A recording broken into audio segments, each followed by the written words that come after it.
Hey yo, how's it going everybody? Welcome back to the channel and welcome back to another Q&A night.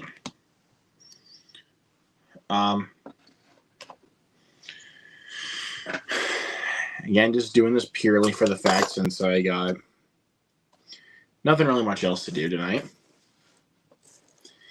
You know, sometimes I also do Q&As as an excuse to talk with friends, you know. Sometimes, but it just depends, you know, if they come in. Yeah, dude. Just gonna have a chill night. Gonna have some people come in if they're available. And we'll talk movies, physical media, all that goody good stuff. You know, like we always do.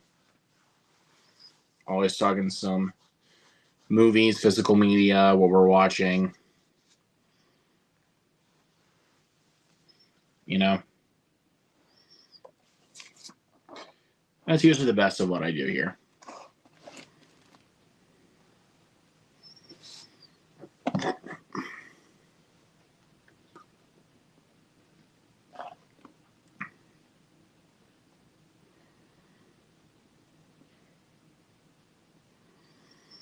So,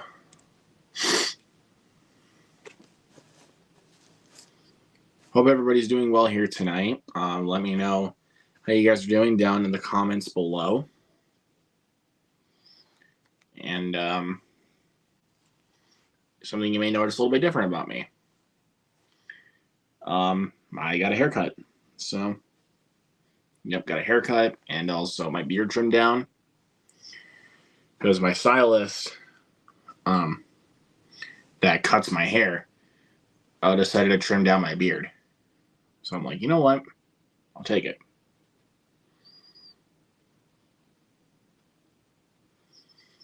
It actually felt nice to have a trimmed down beard, you know?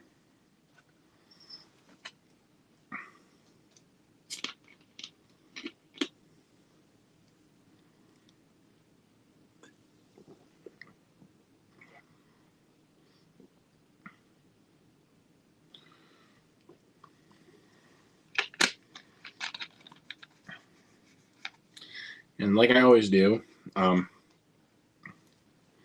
course, leave your questions in the comments.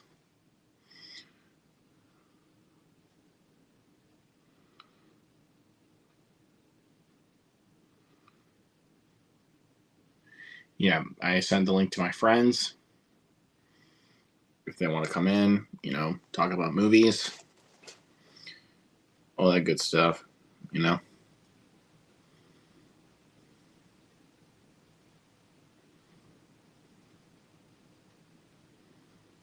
So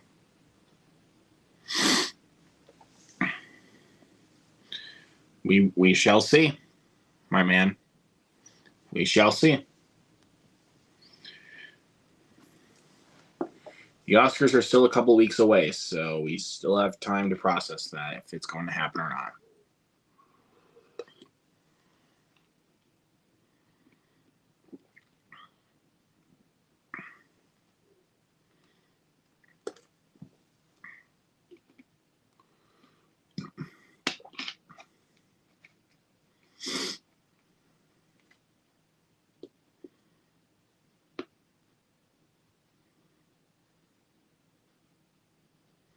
So,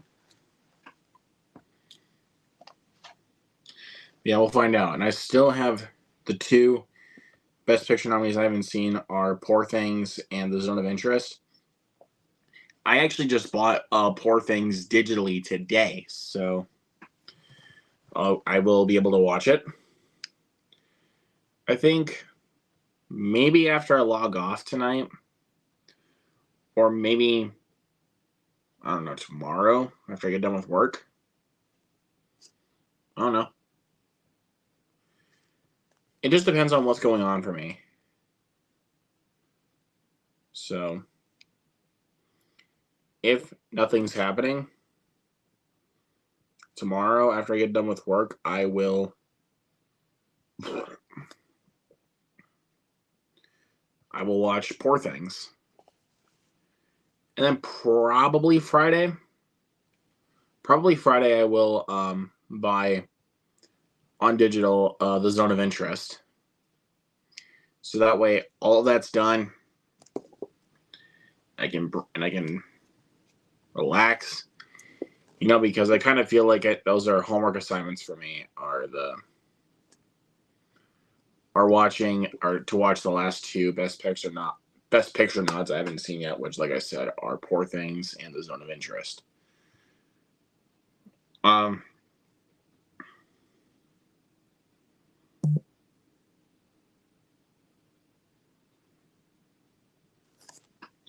So we'll see. I'm really excited to watch Poor Things, though, because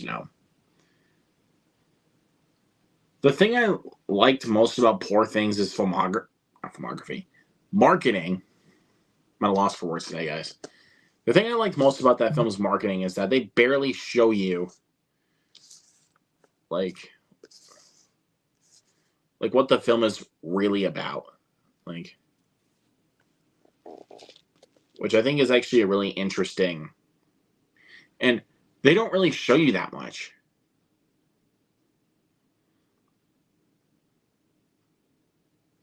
Which is what I really liked about the marketing. When I saw the minute and a half trailer, it barely showed anything. It didn't even show that much. So, yeah, I mean, I love that, honestly. So I will. Yeah, I'm really excited to watch Poor Things, finally. So we got a few comments. Judd's in here. How's it going? Hey, Hunter. I will probably send the link if only nobody else really pops in. If no one pops in, then I won't. Within about, I'd say when it hits the 35-minute mark or something, possibly. But if somebody does pop in around that mark, I will probably not send it. But But then again, though, we'll see. We will see what happens.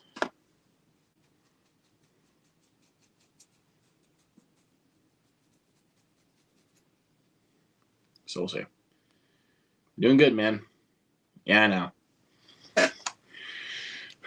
I know I need to pull myself together, but I've just been having a long couple of days for myself, There's a bunch of shit's been going on, man.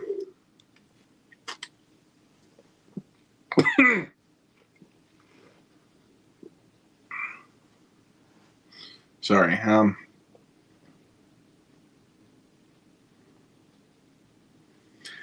But Thursday is a possibility. I might be seeing Doom Part 2. If I don't get to see it Thursday, I might be seeing it over the weekend. But I want to see it first chance. I want to see it first chance I get. Because I'm really, really excited for Doom Part 2. I've heard it's amazing, and I already knew it was going to be amazing, just based off of the trailers.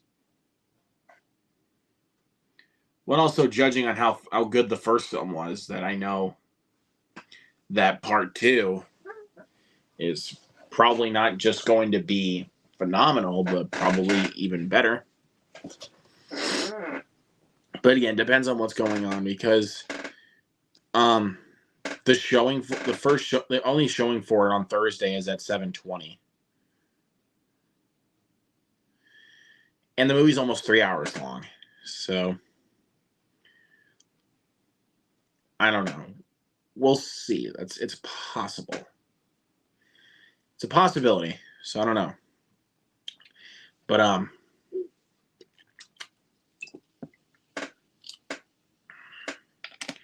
my theater did put up some more movies coming for the future in regards to this year, or just from now up until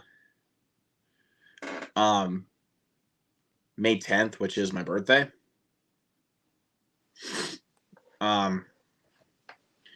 So they more than likely will be getting Monkey Man, which is my most anticipated film of the year. Thank Christ. So I'm hoping that they will still get it. And they also just put up one for the Fall Guy, which who isn't excited for the Fall Guy, bro? That looks awesome. And the one that's coming out on my birthday, and I will be on vacation by then, is Kingdom of the Planet of the Apes.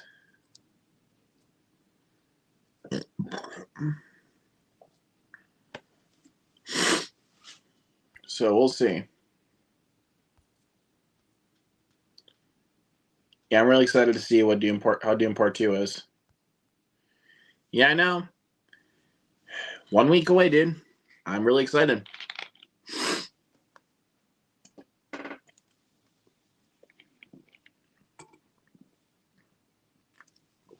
So we'll see how that goes.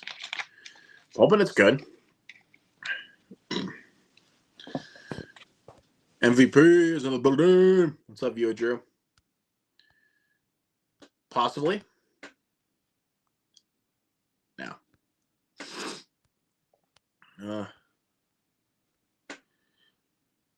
We'll see. I mean, of course I'm excited because it's David Cronenberg. I don't know. Interchangeable movie role that doesn't have a definitive actor.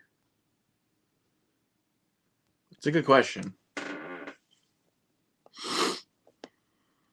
We'll have to think about that here pretty soon. Because, again, I'm thinking. Yeah, I know. We'll see. Just again, I don't know if who's going to pop in or not. Because, look, I know it's a Tuesday night, and I probably shouldn't be doing this, but I really don't care. Because it's my channel. What you gonna do?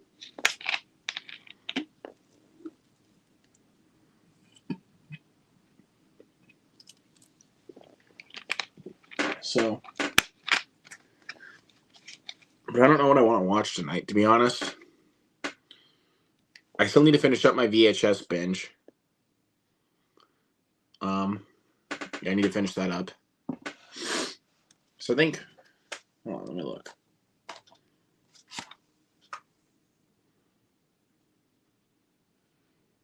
Yeah, I think after I wrap up, I'll watch this one, and then if I feel like it, I'll watch 99.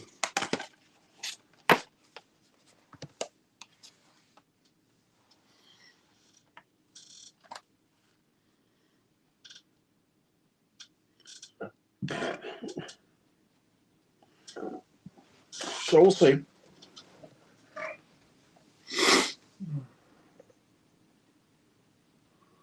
Again, I'm really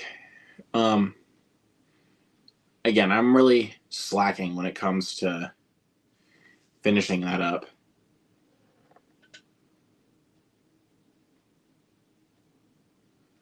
Because last night I watched All of Us Strangers since it hit Hulu. I know it hit last week, but I finally checked it out today or last night, and I liked it. I liked it a lot. Just not a movie. Just not really my cup of tea,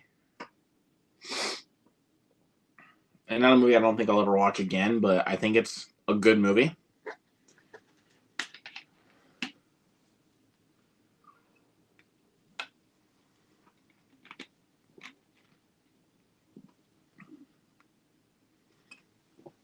So we'll see.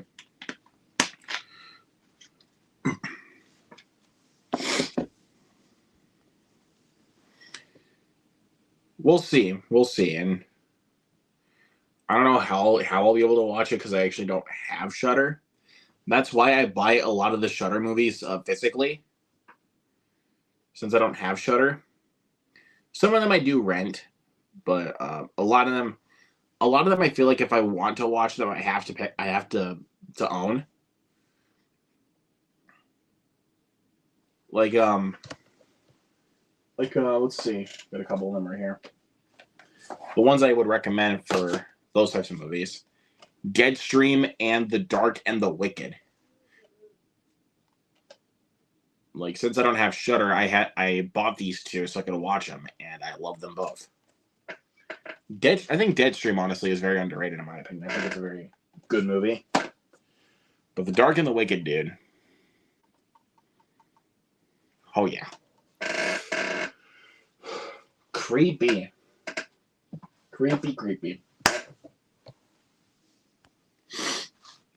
Yeah, I know. I need to. I'm like finishing up the VHS franchise is like a homework assignment, and I am slacking I am procrastinating like a son of a bitch on my homework. So, but I promise I will finish those up. It's just I almost didn't even want to though after rewatching VHS Viral, because VHS Viral, like after rewatching it, almost made me go insane. Like, yeah, it's that bad. It's really fucking bad. But and people are gonna be like, "Well, you own it." It's to complete the goddamn franchise. That's why. But regardless of that, yeah. So I own those. So yeah, I do own VHS Viral. But I actually genuinely enjoy the first two. I'm gonna be honest about that. I do genuinely enjoy the first two.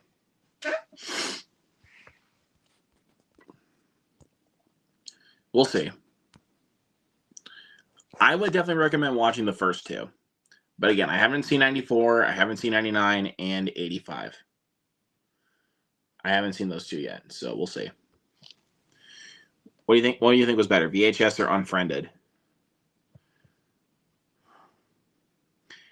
Well, I think I'd probably say as of right now Unfriended, but then watch the next day. I'm probably going to be changing my answer to VHS after I watch VHS 94. You know. So I don't know. You'll see.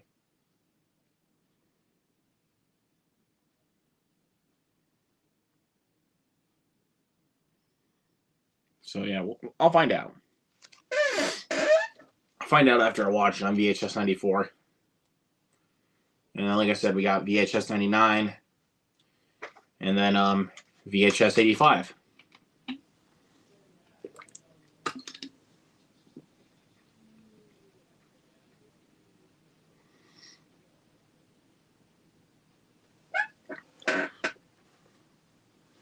Oh, okay.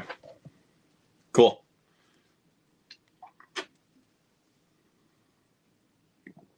So yeah, I'll just got those three I have to tackle. Like I said, 94, 99, and 85. I have to check out, and I will probably see by then. And plus, there's only two Unfriended movies. The first one and Dark Web, which I thought Dark Web was fine, but I genuinely enjoy the first one, though. I really enjoy the first one.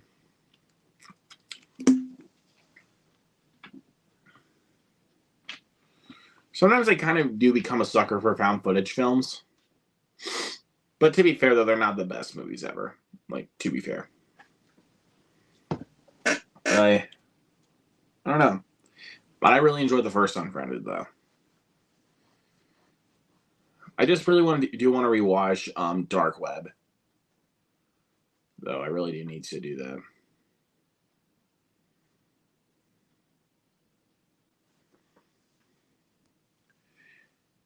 I'm actually doing a stream for the Oscars on Grant's channel.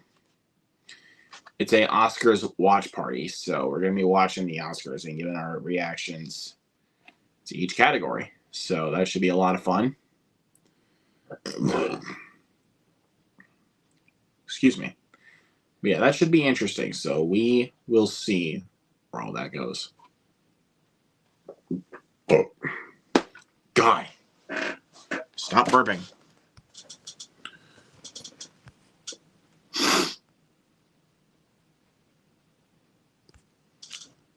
I'm just checking out some stuff, you know.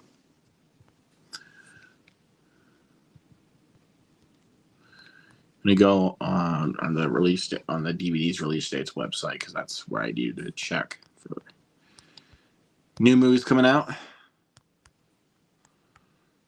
Yeah, dude, March 12th is gonna be a stacked release week. Because we got Aquaman, we got Wish, The Color Purple, Ferrari, ISS, Poor Things and Anyone But You. Then the 26th, we got The Iron Claw and Book of Clarence.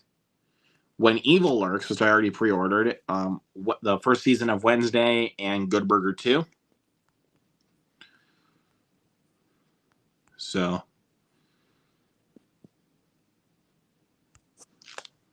that's going to be very interesting. Again, sorry you guys didn't see me there for a couple seconds, but it's just, again, I was looking through the website to see what was coming out. And I almost forgot, on May 28th, we are getting the Criterion of Anatomy of a Fall. And I loved that movie. So I, of course, will be buying that physically, like, without question, man. So good. So,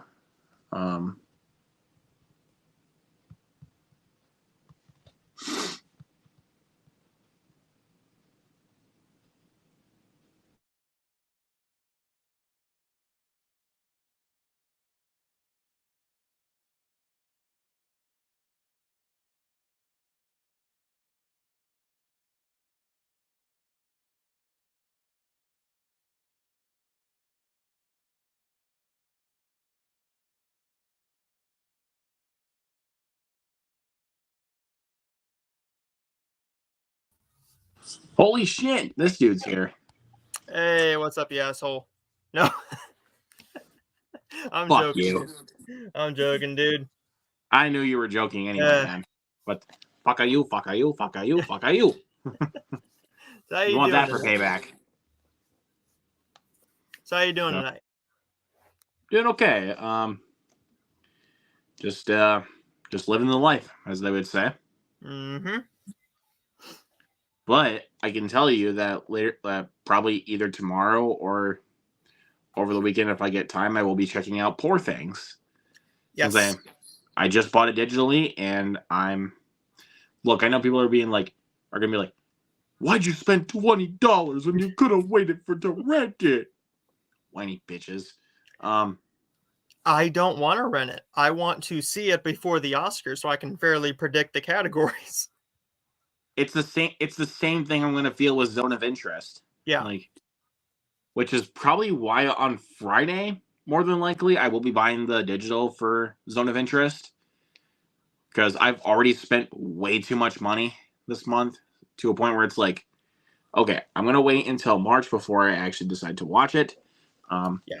So that will be the last Best Picture nominee I'm going to be tackling, is Zone of Interest. That'll probably be my last one, too. I almost bought it today, but I looked at everything, and I'm going out of town this weekend. I'm not going to have time to see it on Friday, Saturday, or Sunday. So I'll have to come home. I might do it Monday. I'm actually going to have my TV in the living room instead of my room or this laptop that I watched all the Conjuring movies on. And boy, that was a great franchise to get through, wasn't it? Oh my God.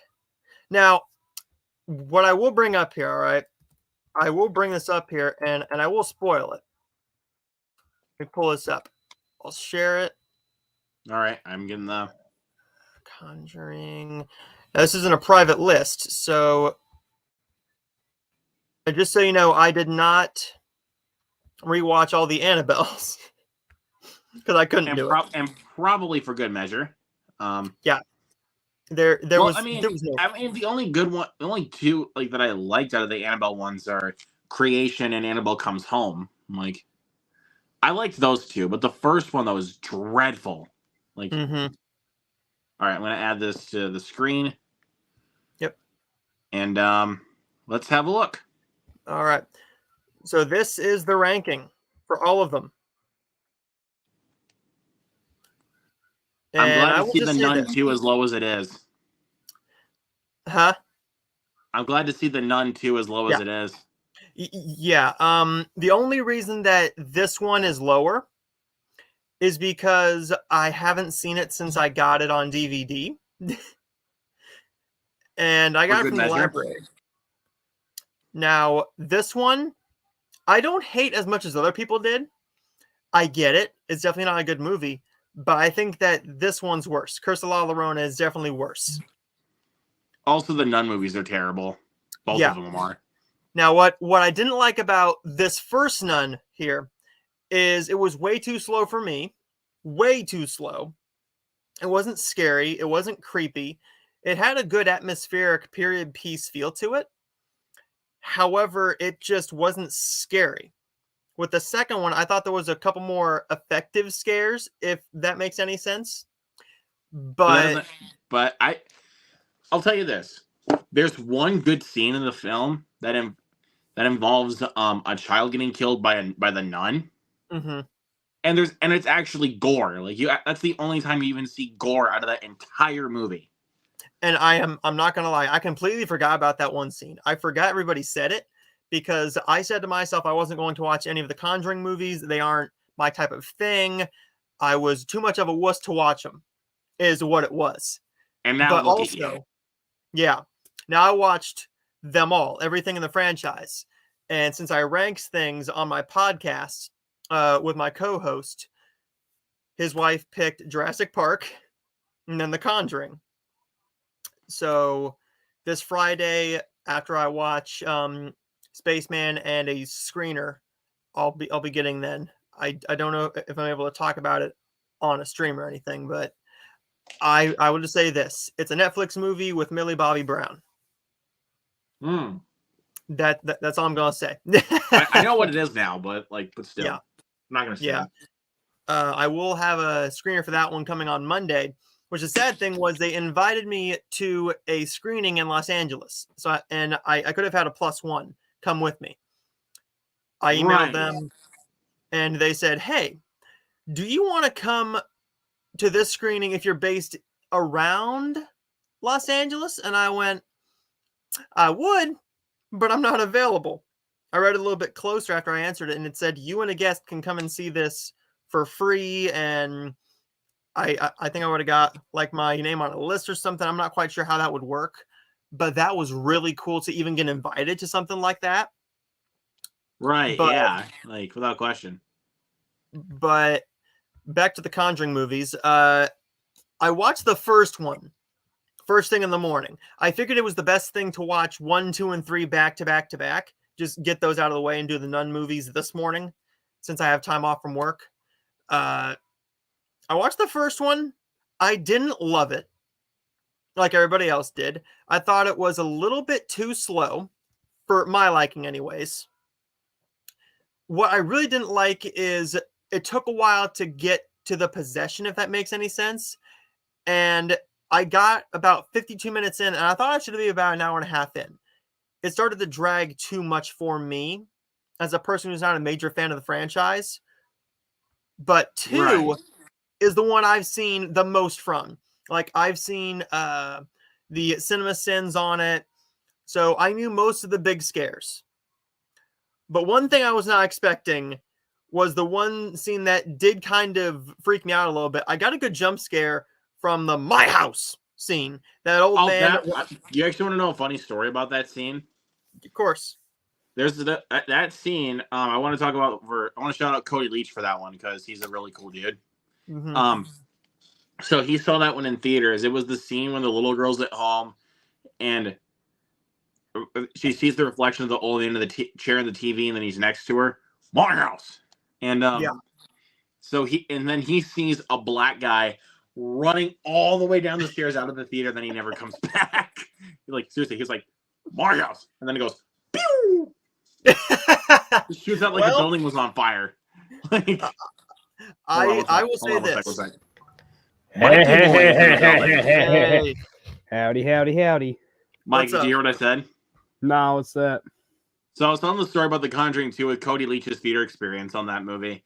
So it's the scene when the little girl's at home and she sees the old man in her reflection with the chair and the TV. My house. And so it's that scene like he sees this black guy that just bolts all the way down the stairs out of the theater and he never comes back. Like after he goes, my house, he goes, pew! Just shoots out like a lightning bolt, dude. Like, what the I had a hold similar on, let's experience. do the comments here quick. Griffin is in the Hey, building. what's up, dude? Griffin? Griffin. I have a funny My House Conjuring 2 theater experience. My dad flew out of his seat. Oh man, I remember I was watching that on my phone. I don't even remember. I think I was just like at home and I was just like sitting on my couch and I was just watching it on my phone. And that happened and it was like, holy shit! Everybody's got funny stories about my house. With me, I just got done, and I was a little bit underwhelmed from 1. I said, "What is 2 gonna do?" Right? Well, we get to the my house scene. I'm laying in bed. I'm looking at my laptop, and all of a sudden, I shoot straight up out of bed. I said, "Ah!" And I was like, "Oh!" Hey, damn crow. The only scene that scared me out of this whole entire franchise was that my house scene. My house. And I was like, Again, an extra half star for that. Every time people bring up that scene, I always think of that story. Like that Cody Leach told was like that black guy just goes, pew! Just runs right out of like he just goes, oh hell no, runs. Like, Cheers, everybody. It's Tuesday. Hold on, let me get the. There we go. It's Tuesday, everybody. Cheers. Cheers. Doink. Oink and zoink. Or dink it and sink it, as some people call it. I like calling it doink and zoink because why Doink. not? Doink and zoink. But, this franchise was fun. I will say that it was a fun franchise to finally get through all of them. My unpopular opinion is that this is one of the weaker films. I still give it a 3-star, right? Right.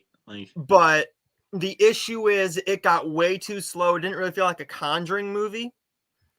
Once we got past the opening scene with the little boy, that's where I started to lose interest after his brother does what he does.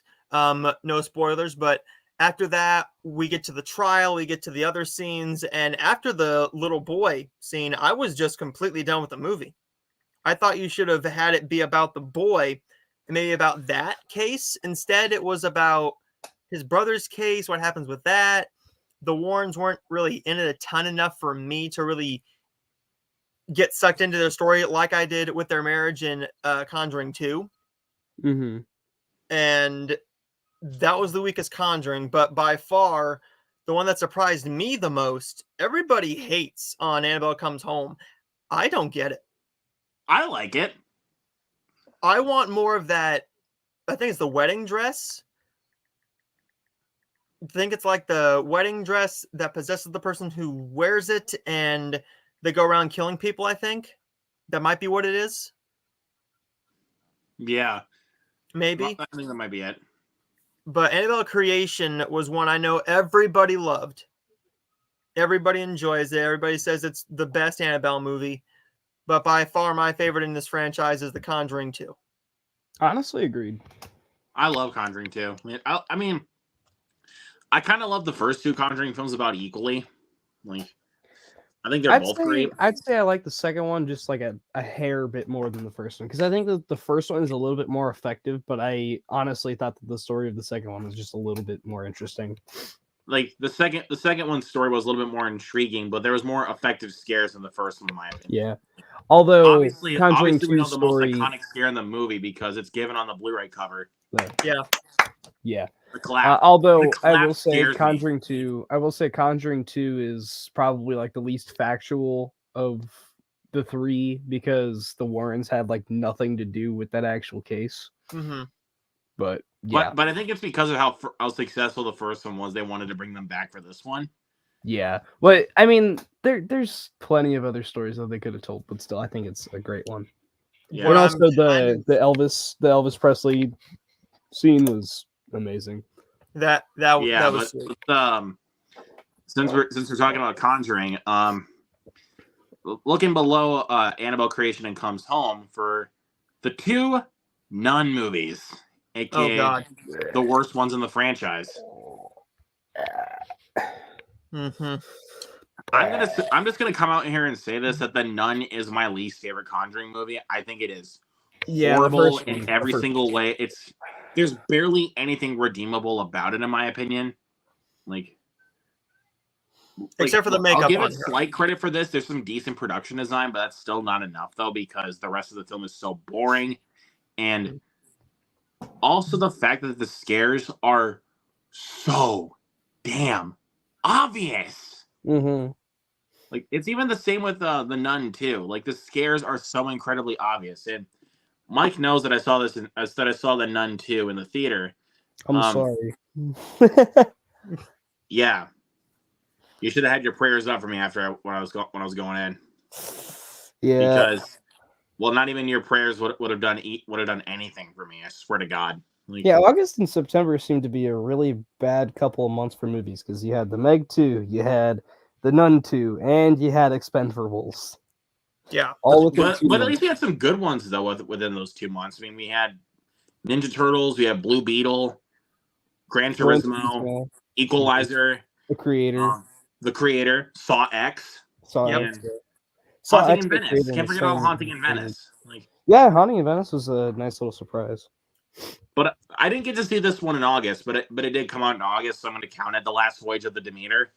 Yeah, that's a good movie. Really good. I like that one. Really good. My friend TJ so underrated now. Like, I don't feel like enough people are talking about Last Voyage of the Demeter. Like, I feel like people are coming around on it though, because my friend TJ watched it recently and he loved it. I think it's gonna be a cult classic where nobody even thinks about it, and then it gains a following. I think that one. That movie's definitely going to find its audience. Like, I'll just say that it's going to find its audience somewhere down the line. Yeah, I mean, I feel like that the same thing happened with Bram Stoker's Dracula. Like when that one came out, that was not hailed as a classic, but now kind of is. Like that movie definitely found its audience like down the line. So, I mean, dude, the movie won 3 Oscars. Like, Bram Stoker's Dracula won 3 Oscars. Yeah, yeah. So the other franchise that I did, you want to talk about interesting? Well, we got Jurassic Park. Oh, Jurassic Park. I had never seen Jurassic Park Lost World or Jurassic Park 3. The only ones I had seen was Jurassic Park, Fallen Kingdom, and Dominion. So going into these, I didn't know what to expect. I heard 3 was god-awful. I knew that 1 was well-liked, in the World franchise. Obviously, the best one is Jurassic Park, hands down. It's never going to be. That's obvious. Like, we don't. Does anybody need to ask what the best Jurassic Park movie is? It's obviously the first movie. Like, but this is where it gets a little bit controversial with me. The weakest one for me is Dominion. Agreed, honestly. I do not agree in the slightest. But I think my least favorite is easily 3. 3 just got way too stupid. Like, yeah. Well, plus to the point where it's like it got stupid to a point where it wasn't even enjoyable for me. Like, that's what it was just like the stupidity of it was just so like, can this just end? Like, well, that's the thing with Dominion. Yeah, the thing with Dominion for me is that I think it's just a lot of wasted potential. Like, it could have been pretty good, but honestly, it's just like, I don't know. They decided to go with a plot about bugs and like bringing the characters back from the original trilogy for practically nothing. But hey, I guess if it brings people back to the theater, which it did. It did, but then again, when I went to Fallen Kingdom, I went to a premiere of that. And that was opening night. It was decently packed. I went to a Saturday afternoon screening, like a 1 o'clock, the busiest time to go to the movies for Dominion. There was barely anybody in that theater. Barely anybody in my theater anyways. But then again, my theater is the theater that's going to pass on Dune 2 until the 15th to get in One Love for a week. So, you know. I mean, if it says anything, when I saw it on a Tuesday like at 11 o'clock or something like that, and it had 7 people in it at least, and it was I the third saw the weekend opening. someone I had- saw the opening night and it was packed. Like, I mean, my friends saw it, so that's something, I guess. I don't know. With yeah, Jurassic I mean, Park 2, what I didn't like is Vince Vaughn's character. His character I didn't like. I didn't like our new characters. They got on my nerves. The kids got on my nerves. It was just irritating to me. It didn't bore me as Yeah. much as Dominion. Okay, the thing with Vince Vaughn is that I think he's a pretty good comedic actor, and I think he's actually a really fantastic drama actor.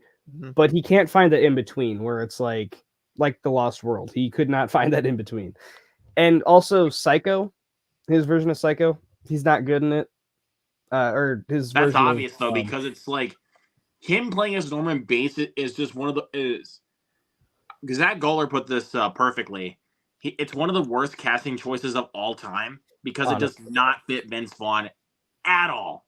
Yeah, Like, and it's because he can't find that happy medium. He can do drama, he can do comedy, but he can't do like that. I mean, if you think about like some dramatic roles he did, he freaking did Borrow in Cell Block 99. Mm-hmm. That was And a terrific Hacksaw film. Ridge. that one. He was in Dragged Across Concrete. And Hacksaw Ridge. There you go. See, it's like he can What about do that one he good did? dramas, but I really think of Vince Vaughn as a comedy actor. Like, What about that one he did, Delivery Man? That's more of a dramedy, sort of. I haven't seen it in a while, but I remember thinking it was okay. But He was the best part of the movie, but he was better than I thought he would be. The only thing I knew from him was his comedic roles. I've never seen him do something like that. The Breakup is sort of a comedy in a way, but that's more of a romantic drama in a way. Oh, But Vince Vaughn to me is it is one of still those a comedic comedy actors- though. Like, Yeah, but Vince Vaughn is one of those actors I just love. I saw him in The Dilemma with Kevin James, who I will stand on that hill. I love Kevin James. I will die on that hill. That man's movies are comfort movies. They are bad movies. Well, the only one I say is bad is Paul Blart Blart Mall Cop 2. 2. Yeah. But Grown well, Ups 2 is terrible too. Yeah, Grown Ups 2 is also awful. but The first ones one I where can he's- liken to be kind of a guilty pleasure is the first film, because there's actually, I'm gonna be honest, there's actually some good moments in the first movie that actually did make me laugh. Like, Yeah, there the are suck a some, tit moment. the rope on a tree scene always made me laugh. Like, I thought that It's- scene was always fucking funny. The like- tit sucking scene is one of the It's- worst oh my God, fucking that gags. It's one of the worst fucking gags I think I've ever seen in a movie, though. What are you talking about in two? The first one, the Fir- tit first. sucker, the tit sucking Ro- kid. Rob Schneider's wife, I think. Yeah. Oh Yeah. God, it's Mommy, I want milk. Bleh, bleh, bleh. Makes me want to fucking throw up every time I watch that movie. but like I said, the scene that always gets me in the first Grown Ups is the rope on a tree. Like Oh like- yeah, that one's funny. Like, freaking Kevin James gets so fearful, like he's too high. He hits a freaking tree and then does a freaking does 60 backflips. Like, like, oh my God! And then he pretends to think that he has like a freaking bone out of his leg. Mm-hmm. Like, oh my, Kevin typical dad jokes there. I swear to you, typical dad jokes. with Kevin James, right? What I Yeah. can't get my family to do is go to the theater. So what I think I hold those movies closer to me is I got them to go and see almost every movie where he was the lead role, because the first one was Paul Blart. I came out of that. I would say theater the good one, even though but clearly speaking though, it's pretty bad, but it's nostalgic. Like, It's just Die Hard with Kevin James. Like that's literally. but all it's still fucking funny. awesome. Like, My It is favorite is Here funny, Comes the though. Boom. I'm Here sorry. Comes the that Boom was a is pretty solid. good one. Like, That one's Let actually me ask you solid. something. Those of us who isn't Amish makes their own applesauce. I lose it. I always say the Fonz, but it's Henry Winkler. when he makes the applesauce, it's in the back of his car in 90-degree heat all freaking week. All week. And Kevin James says, crap, I didn't bring any lunch. I have nothing to eat. I'm starving. I got to fight. Reach back there. I got something in the Tupperware container. Okay. So he's in the car and he's just eating that. I'm sorry. If it's like that hot of applesauce, first off, I'm not eating that shit. I'd be puking my brains out by then. It's not even going to taste good. You stick that thing in your mouth, you're going to puke immediately. But he went viral with his students for puking on The Fighter. I'm sorry. I was in theaters. I was expecting that to be awful. I went down there by myself, and I was one of only 5 people in that theater. I was laughing my ass off. Everybody else, they were bored to tears. They weren't enjoying it. I was sitting there laughing. I had a smile on my face. It just charmed me. Paul Blart Mall Cop 2 made me want to get in the fetal position and cry because that was just ungodly awful. Paul Blart Mall Cop 2 just makes you want to drive a Segway off a cliff. That's how bad it is. Yeah. Like, it's really fucking bad. Like, let me just, okay. In all honesty, there is one chuckle I got out of Paul Blart 2. I'm going to be completely honest about that. I got one chuckle, and that was pretty much it. And it was the scene when he ran against the glass, and he's like, "That's clean glass." Like, I remember that scene made me chuckle. I was like, But everything else was just painfully unfunny. I remember nothing about that movie. I have it. I got to rewatch it at some point, but I have the 2-pack of them, and I have no clue where it's at. It's somewhere in this big old behemoth pile that I have in here. Oh, by the way, the video's done uploading. The video's done uploading. Yippee! Oh, that 4-hour video? 4 hours and 51 minutes. Jesus. Congratulations, man. You did it. I didn't beat Cody Leach. Literally about 2.5 months in the making. Like, I didn't beat Cody Leach, but yeah. But hey, we're proud of you, man. We're proud of you. You did what you had to do. Thank you. I don't got the guts. I legit don't have the guts to do that type of video. I have bins over there where I have just tons of movies in.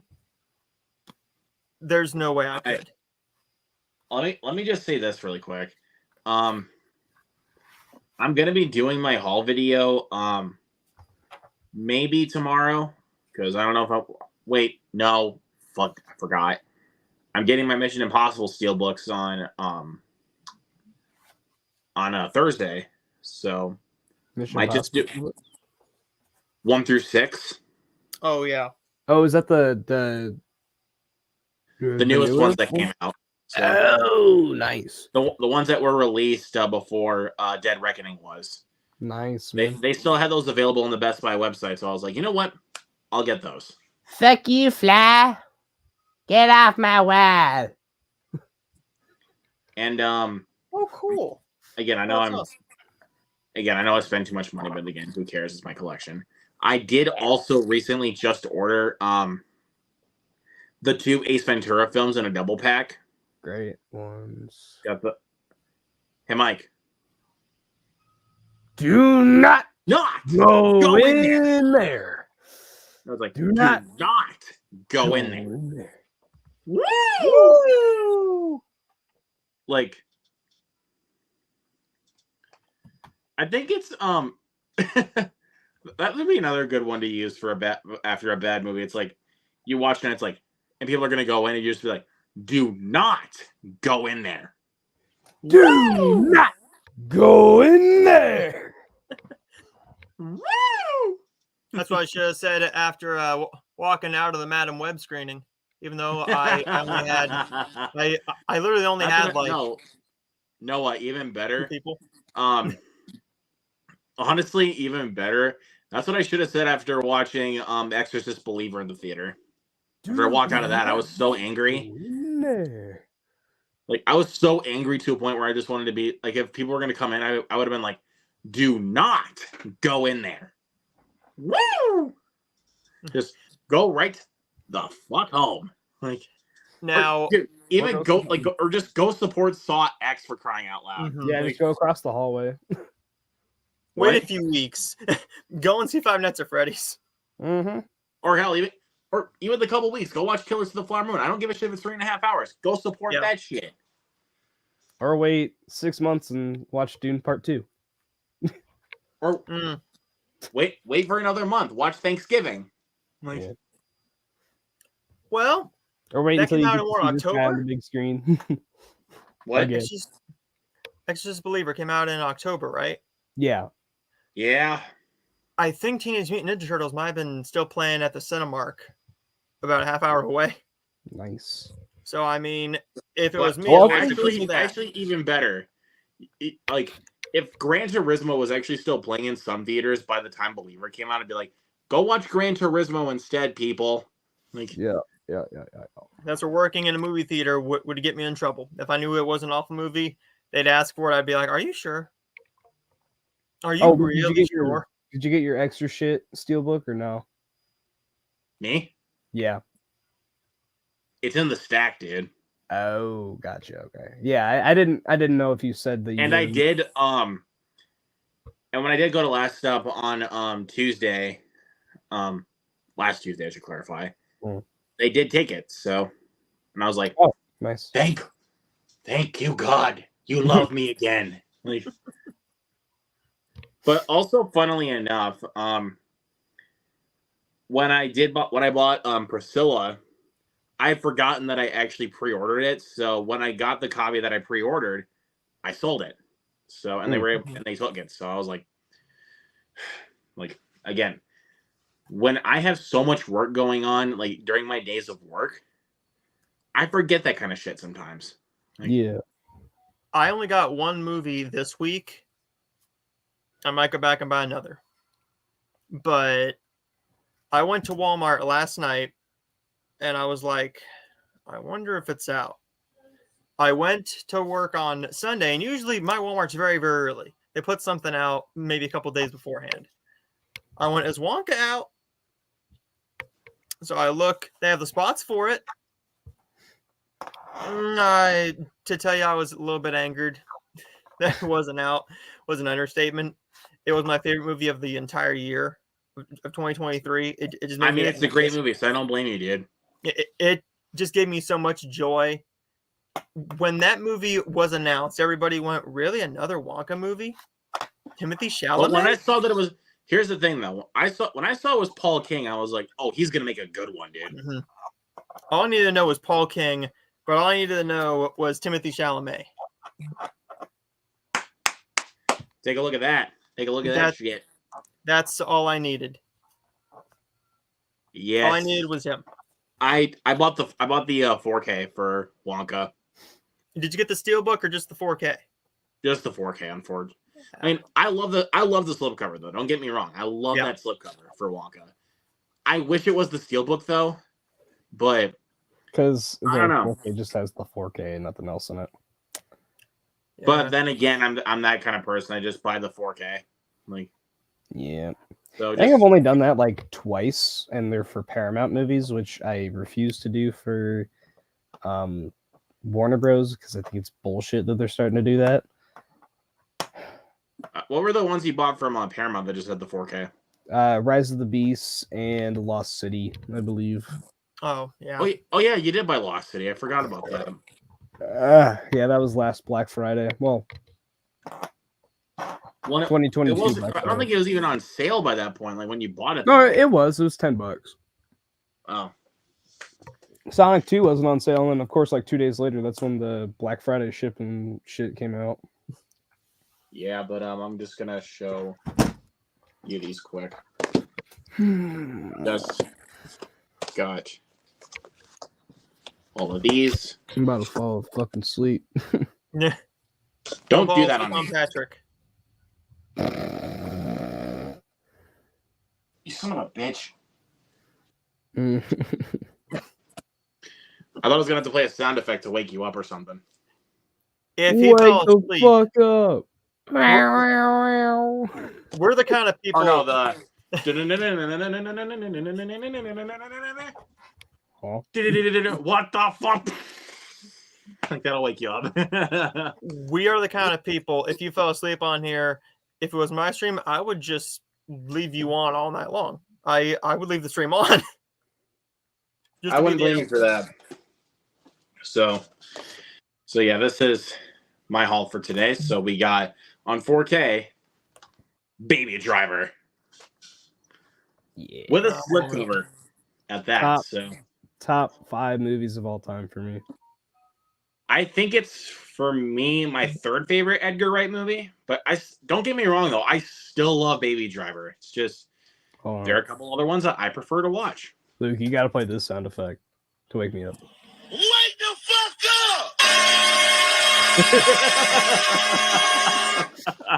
Wake the fuck up! Or how about FBI open up? Oh, that full video makes me laugh so hard. It's just this dude sitting in the middle of the highway, and he's behind a car that's just not moving.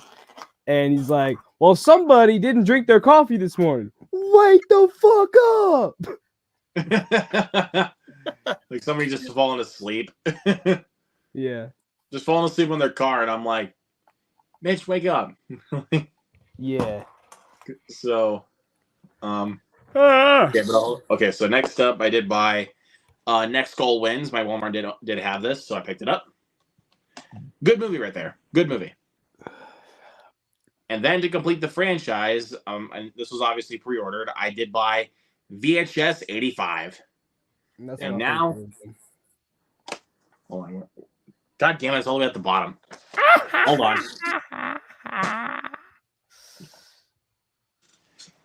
Suck it.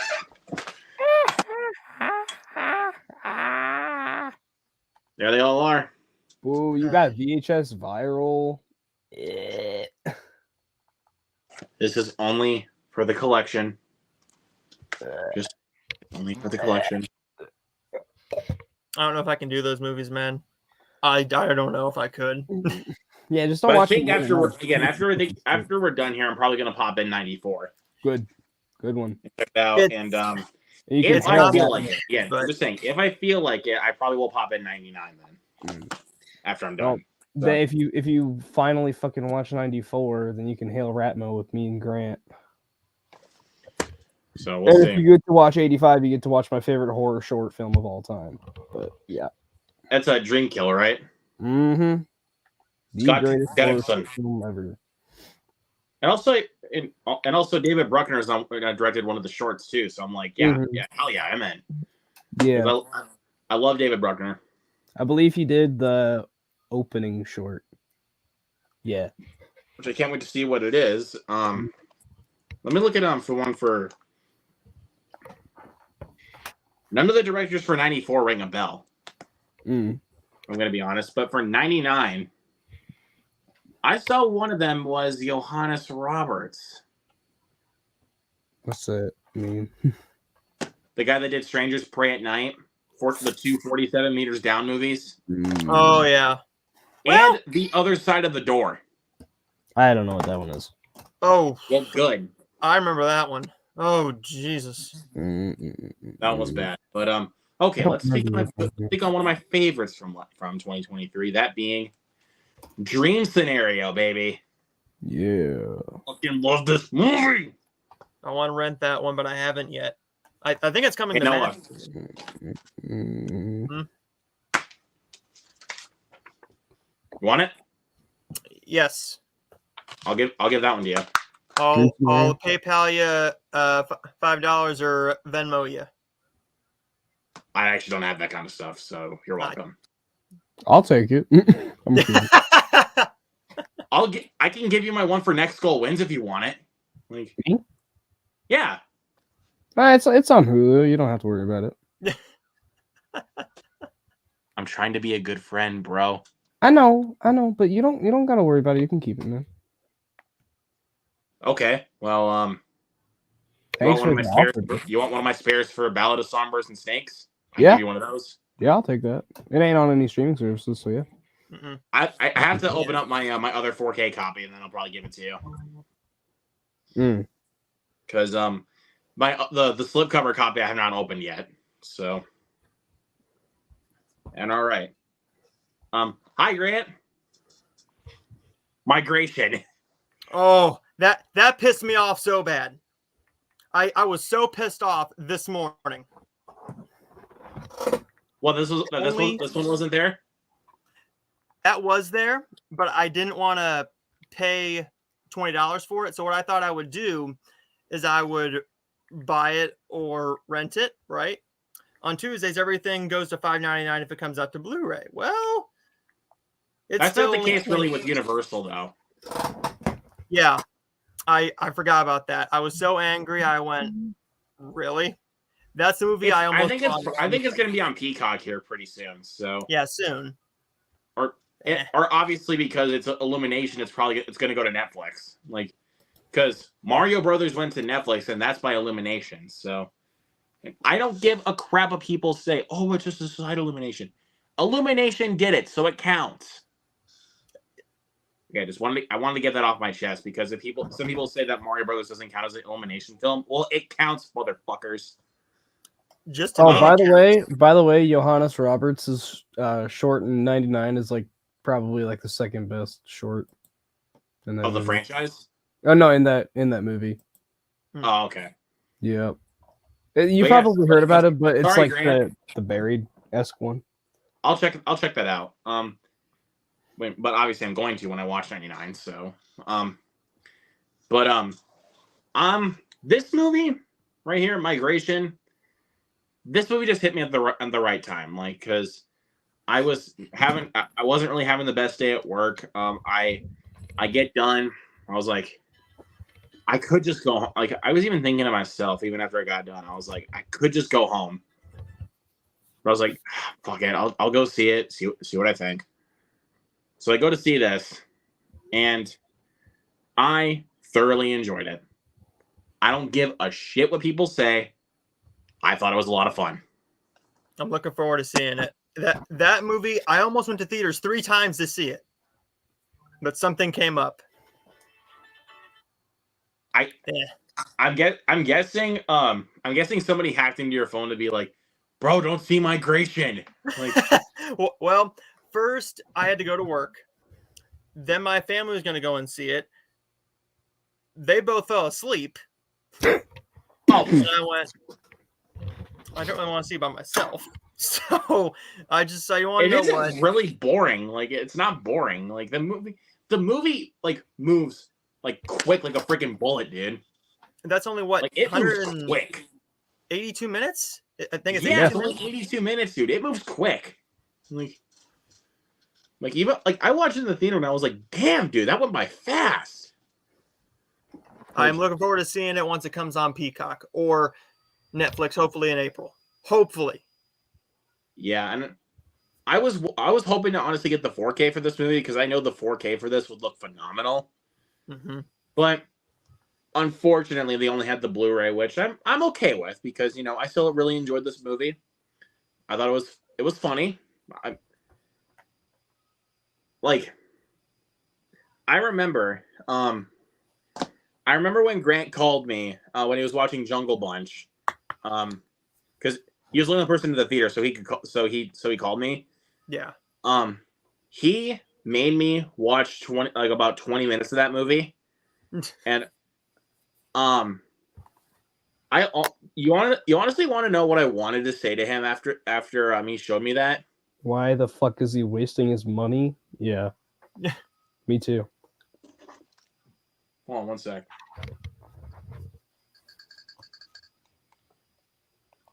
I'm trying to figure this out here.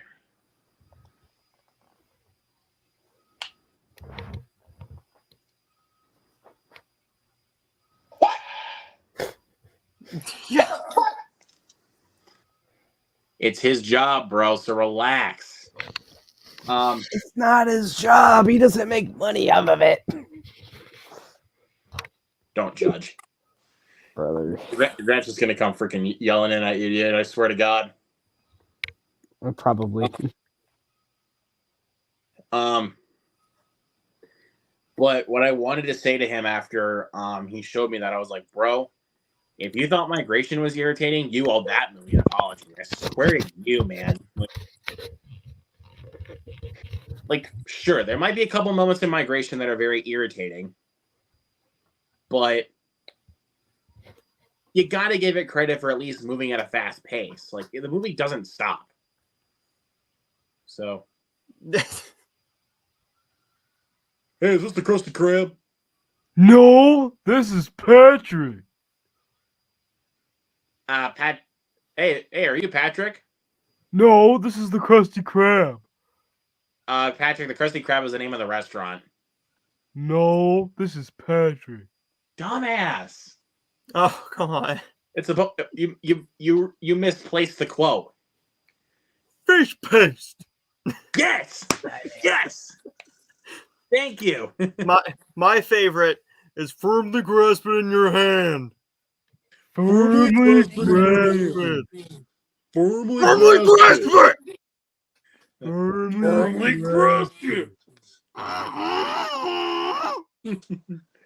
I know that is not Wait, the wait, sound. here's a good I am not going to make that joke. Oh Here's yeah. Is mayonnaise an instrument? Now, Oh, Patrick. Mayonnaise is not an instrument.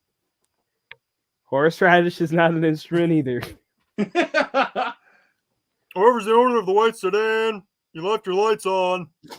Here's one of my favorite jokes from SpongeBob right here. Oh, fuck you. Okay, but why is season 2 of SpongeBob like the best season of television ever? You had the Hold on Doodle one Bob second, episode and then the Sweet Victory episode in the same season. Okay, seriously. Luke. Stop. Luke. Hey, pal. You just blowing from Stupid Town? No, Hey, pal. I came from Bikini Bottom. Why are they wearing bikinis on I've the heard bottom? better comebacks from a turkey sandwich.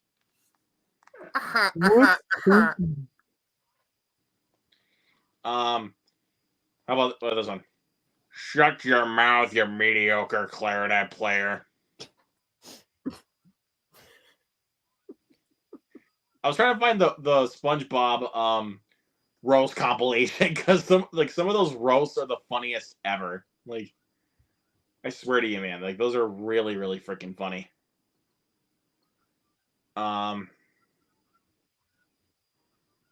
Wait. Trying to find it. Oh, fuck off. More ads. Ads, more like AIDS. Okay, that was a little dark. I like how Noah just. Wait, hold on. That gives me tons of jokes, but I'm keeping my mouth shut. Okay, wait, ready?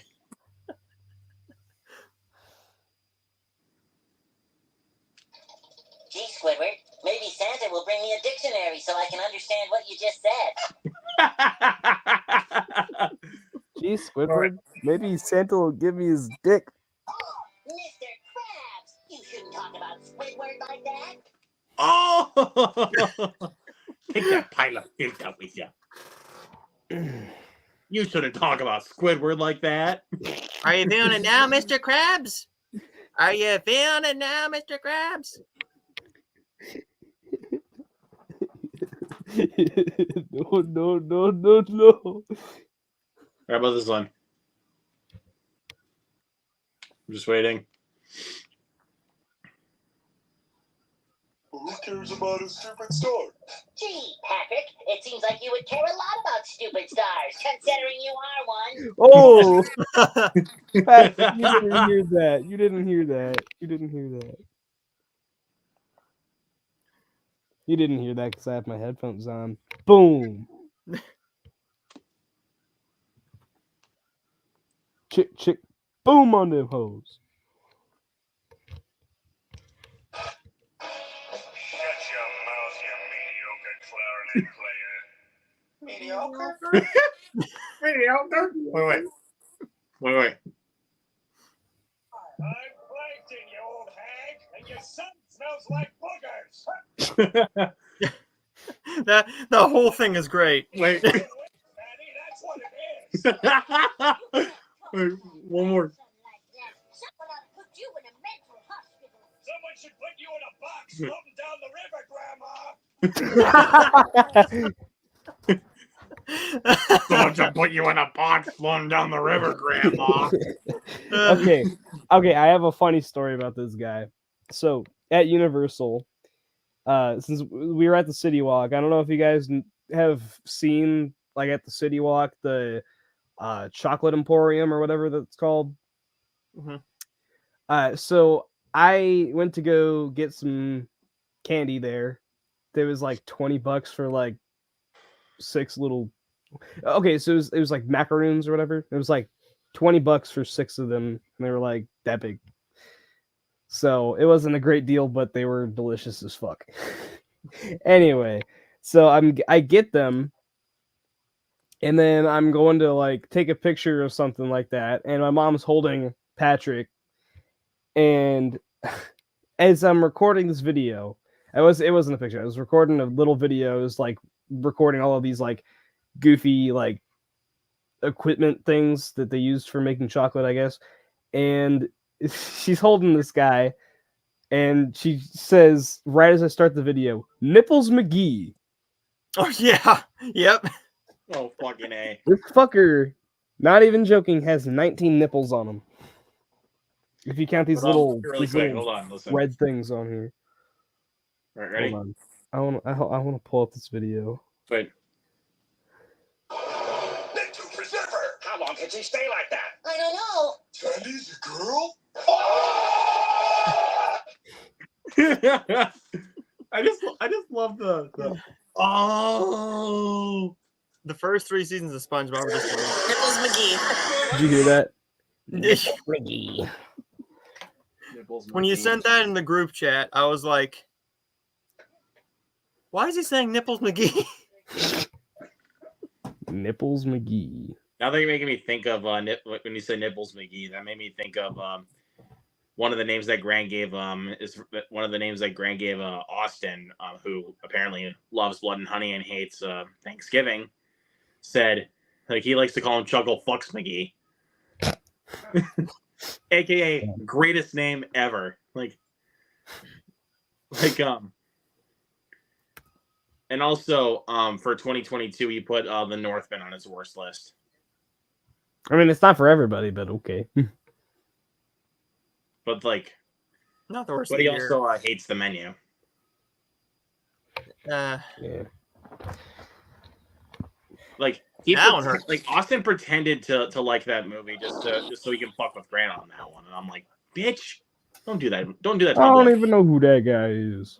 I'm like seriously, like when Grant told me that, I was like, bitch, don't fuck with my boy. Let me see. Do I have any odd movies down here? Let me see. Trying to see if I can find something here. Oh yeah. Yep. Any Thank you, questions? No? Oh. Okay. Hold on. Here's a one sec. movie. Just wait. He's got the microphone in his hand. He's ready. Oh wait, shit. Hold on. Gavin's here. Hey guys. Hey, Hello. what's up, Long time dude? no see.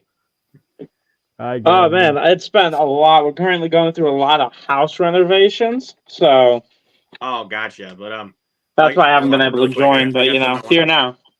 Here, got something for you. Hold on. Just wait. You planted grass?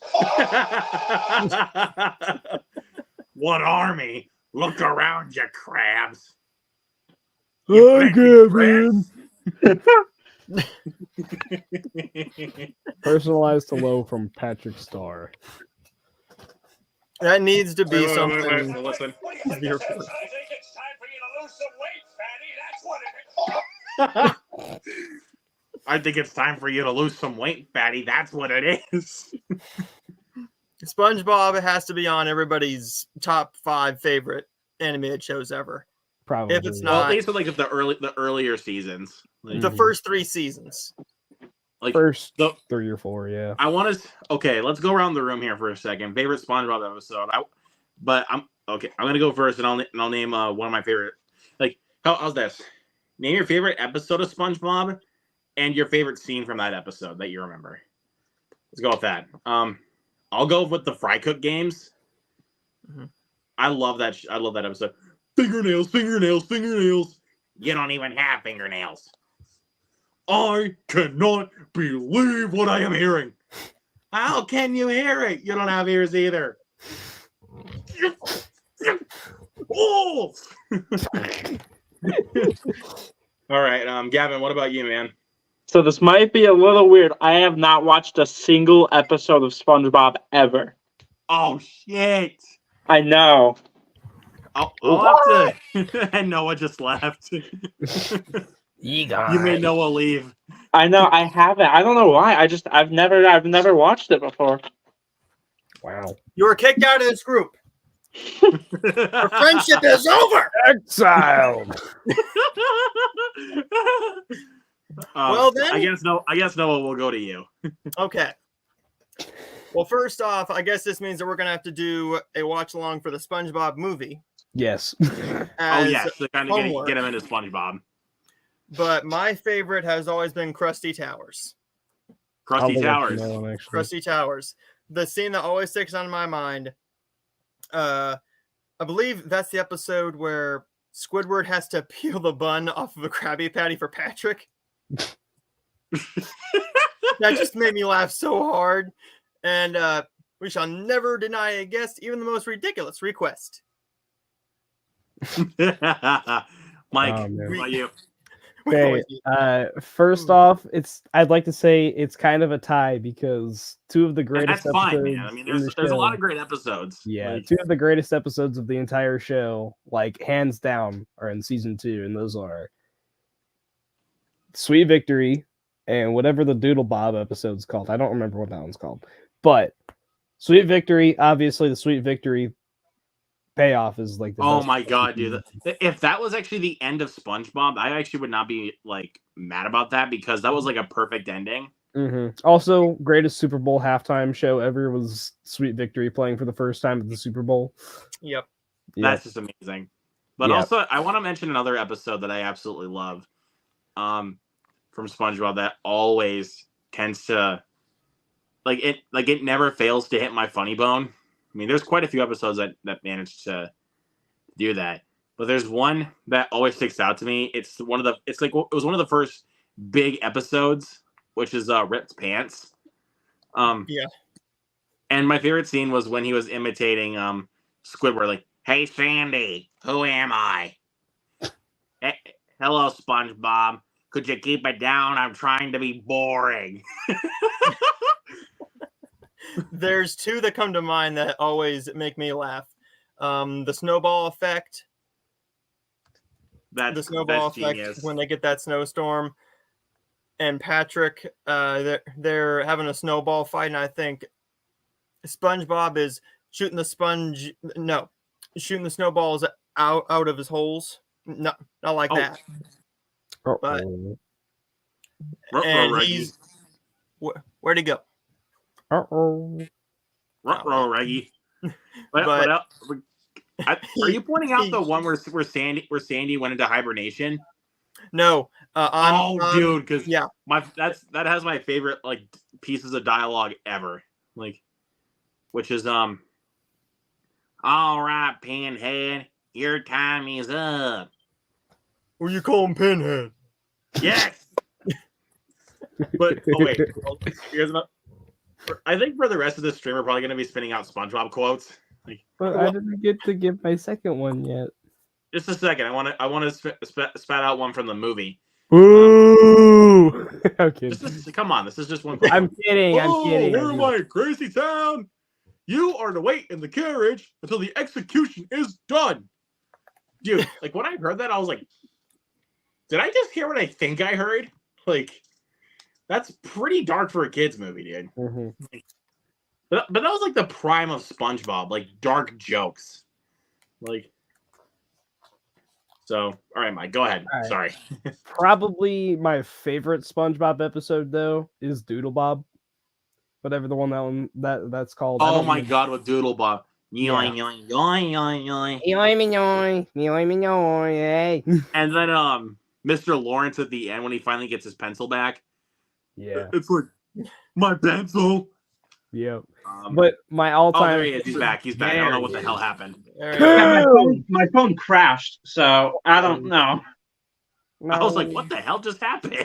Oh, well. Yeah, my phone just crashed. I thought he just for left some on us because reason, we were so- spouting out too many SpongeBob quotes. Nah. That's your homework. We're going to text you every single day and be like, what episode of SpongeBob did you watch today? And we will ask you for a fucking quote. Except for that one where there's no dialogue. I'm trying to think of another funny Okay. scene. Favorite scene from the Doodle Bob episode though is easily, "Where's the leak, ma'am?" And then, Doodle Bob makes the bowling ball and just like rolls it, hits That Patrick was in the the scene head. I was going to refer to. Mhm. Hits Patrick in the head. You okay, Patrick? Finland! I love this one scene and the snowball effect. They're having a snowball fight, and SpongeBob is just shooting them out, and Patrick just ducks, and all of a sudden this big thing, straight thing of snowballs. Huh! You missed me. Am I the one who knows that scene? Really? No, I love that scene. But I do Come also on want to now. point out who's going to be. No, I want to be Dirty Dan. I'm Dirty Dan. No, I'm Dirty Dan. Like, or even when Bubble Bath is just spouting out like random things just to try to mess with Squidward. We serve food here, sir. Hey, my What? favorite episode of SpongeBob, Let's hear from Patrick. Texas. Hey, Patrick. Wait, keep it up there. Keep it up there. Hey, Patrick. What am I now? Finland. No. No, messed it up again. I don't know. Finland. No, I'm Texas. SpongeBob is prime. Finish the line. Yeah, prime childhood. I don't think I've actually seen that one. No, I'm Texas. What's the difference? Ah! What's the difference? Okay, so Gavin's What? so lost right now. Gavin and he's- Cam are he's lost sitting right now. here like, We're just why do spouting we out SpongeBob quotes. Why am I friends Oh. with these three? Aw. SpongeBob was like our shit growing up, bro. I swear to you, that was our shit. It Yeah, we wasn't were always my a favorite Disney part. Channel, so. Oh hell yeah! Oh, There's I mean, I was 104 kind of on days Disney of summer Channel at times, vacation. but I was a Nickelodeon kid. Mostly. I was a Disney kid. Jesse was my Oh, wait. shit growing up. Jesse's. I love that show. Phineas I and want to Ferb. spout out another great Nickelodeon show that is honestly one of my favorite shows of all time. That being Drake and Josh. Mhm. Hey Noah, What? Drake. Where's the magic marker? Or no, not the magic No. marker. There we go. Fuck. Drake. Where's the door hole? Where's the door hole? It's right there. True magic Drew marker. it. You're supposed to cut it out with the power saw. Dude, I'm gonna. Oh, really? Yes. So go get the power saw. Fine, I will.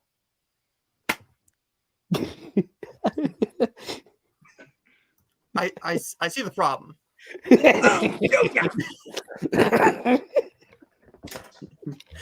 But also, can I call out underrated Nick show? Ned's Declassified School Survival Guide. I've never seen that show. Oh my god! You How dare suck. you? You suck. You suck. I'm sorry, dude. That, Look, Bro, I don't how even think I dare was you? alive when that show was airing, bro. yes, you were. I was. How old was I then, huh? I was an I don't 07 think kid. I don't think it was canceled until like 2008 or something. Yeah. I would be 1 year old, dude. I wouldn't have you- watched that You were living when it was on. You Okay, have no right. okay. Your mom should have had a microphone and a Okay, speaker calm down. to her tummy and said, "Ha, bana," in a high school full of bullies. Insane teachers and gross school lunches. Ned Bigby, that's me. My two best friends try to do the impossible. Create a guide that will help you survive school. And plus, here's the funny thing. When you watch that show, a lot of the survival tips that Ned is giving you is so true. With like, especially with like a lot of schools. Like, it's so freaking true. Like, watch that show, and then you think back to your school days, or even if you're still in school, you're like, I connect with this now. Like, And then you watch their podcast now, and they're talking about blowjobs behind the scenes and oh God. stuff like that. And I'm like, well, you kind of knew there was something going on. I think there's always a lot Being going the on only behind the girl. scenes kid shows, you know? Mhm. Yeah. My all-time Yeah, we favorite haven't seen Nickelodeon show- either Drake and Josh or Ned's Declassified, so We're- What shows did you grow up with? we had Jesse. We had Jesse, Liv and Maddie, Ultimate Spider-Man we watched quite a bit. And a lot of them were like on like a lot of them were reruns too. But We like, did Dog with a Blog sometimes. yeah. That was a good show. But when we actually pretty watched good. like some Nickelodeon, like we've seen all of Victorious. We've seen Yeah. Victorious and iCarly and Sam and Cat, and then we saw like the first season of the new iCarly show, and that's all we've seen for like Nickelodeon stuff. Let me see. I Luke would- and I grew up with The Sweet Life of Zach and Cody, The Sweet Life on Deck, That's So Raven, Kim Possible, stuff like that. But My, I With was regards to very Nickelodeon, shows. like I grew up with all those classics, like Rugrats. I mean, I wasn't born when Rugrats first aired, obviously, No, I but love Rugrats. that is one of my favorite shows of all time. I love Rugrats. All Growing Up was actually pretty good too. I don't care. That's a I've good show had too. this bad boy since I was in like 5th grade or something like that. It's a great show, dude. But Uh-huh. And the movies, I obviously. don't, but Rugrats and also my Paris is favorite. I classic. think the one I was obsessed with for the longest time when I was a kid, when it came to Nickelodeon, was Jimmy Neutron. I was obsessed with that shit when I was a kid. Like, Got a blast. like, oh my god. I am Ultra Lord. with me, it was Phineas and Ferb. I'm sorry. Phineas and Ferb was Curse so you, much bury more the fun. Black Boys. I love Phineas and Ferb, man. Like I still go back and I watch don't- the Christmas Vacation I wish special every year. Gravity Falls, yeah, that's another one me and Cam watched a ton of. Yeah, Love that. That one. was dark. I That love was a it. dark show. I remember when that show ended, I was like so sad. It's like, man, we aren't getting any more Gravity Falls, and we still haven't. I know, I was so sad. I want them to renew it Yeah, for like you Disney do. Plus or Mom something. used to dress him up in a lamb costume and make him do the lammy dance. There was one show I think on Disney Channel that got Now's not the hated time to on. talk about the lammy dance. Oh, what was that show called? Oh my god, I don't even know what it was. It was like this Chinese girl and Funnily enough, I think what's her name? Mabel? Was that what it was? In This Gravity is- Falls? Yeah, oh, was that maybe. Andy Mack or whatever that show was called? I'm not I think sure. that might be it, yeah, Chinese. I do remember that one. Yeah, Andy Mack. I don't. That I remember it show. coming out. I I, was don't gonna remember say it with, anything that happened in it. Andy Max sucked. I'm pretty sure some of you knew this, but the same actress that voices Mabel on Gravity Falls is the same one that voices Louise Belcher on Bob's Burgers. yeah. Mhm. We've also never seen Bob's Burgers. Yeah, there's that too. I love Bob's Burgers. Like, that is a great show. Like, I'm right there with "Jade, you guys. stop I've never whipping- seen it. Stop whipping me with the tube sock. Well, sorry, I don't have dress socks. Like, Family Guy was my thing. I was a how about Family this Guy. one? How about this part? kid. Why don't you start speaking words instead of your damn dirty lies? Like, Hold on, let me like screen also share like if you watch this video with Louise Belcher being such a savage, like you just know, her, she is such a savage. this. Like, Yeah, a little bit. like I mean, Screenshot this for me, Luke. Just one minute. Let me move that in. There we go. Is that it? Yeah. All right. Andy No, Mac. is that it or no? It got That's 3 just- seasons. That I did not know. Yeah, 3 seasons. I remember I watched like the finale of it, and I was like, "What the fuck is this piece of shit?" what? What the I fuck knew is about this piece of one shit? thing about it. Two things. I knew 2 things. It got in hot water for having a kid come out as gay on a Disney show. I know it got flack for that. I remember that. Yeah. Which is stupid. And the only Yeah. other thing I knew about it is that it dealt with adult topics and it was connecting with people, but after the kid came out as gay, it got canceled. I think so. I think that sounds right. It went on for like another season after that. I'm pretty sure because I remember like when it was first airing, like the first season of it or something like that. It was like blowing up everywhere, and then it's like no one talked about it after that. I guess they got There- canceled. I don't know. Um, But it went on there's for other seasons. one sec.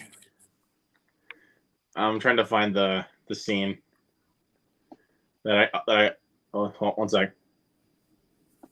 Under here. Touch this hat and we all go down. You want to play dodgeball in the hospital? Like, I told you, Louise, no hats in PE. I told you I have a raging staph infection under here. Touch this hat, we all go down. You want to play dodgeball in the hospital? There was I'm one. telling you, bro, she's a savage. Mhm. There's one Wait, show. here comes, wait. Why don't you try speaking in words instead of your damn dirty lies? You sit on a I feel- throne of lies. Hey, actually, how about this one? It also says no trash on the beach, Tammy, so what are we going to do here? Like, because there was a motorized vehicle on the beach, and Tammy was like, "Hey, Tina Bot, it says no motorized vehicles on beach." He's like, "Okay." It also says no trash on the beach, Tammy. So what are we gonna do here? Pull this up. I think that's why Louise is probably my favorite character on Bob's Burgers, because it's like she'll just say like the craziest thing, and it's like she does not give a fuck. Like Mhm. that's our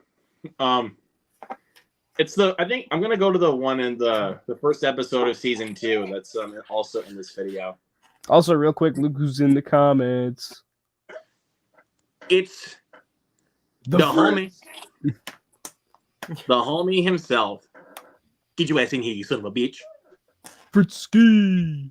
I I hold think he's at school right now. There's Well, one. To climb out. Oh, wait! Here's a grappling hook! Oh, and here's an escalator! Silly Wait. me! We're about to die, Louise. Do you really want your last words to be sarcastic? No! Seriously, she is such a savage. She's like, oh wait, here's a grappling hook. Oh, and here's an escalator.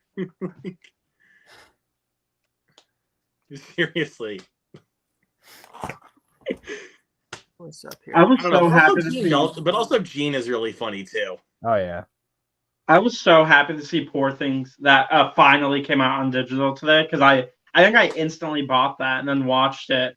I watched it a few hours ago and I freaking loved it. I thought it was great. I can't wait to Yeah. see it, dude. I'm Emma gonna be Stone watching it later this is week. phenomenal.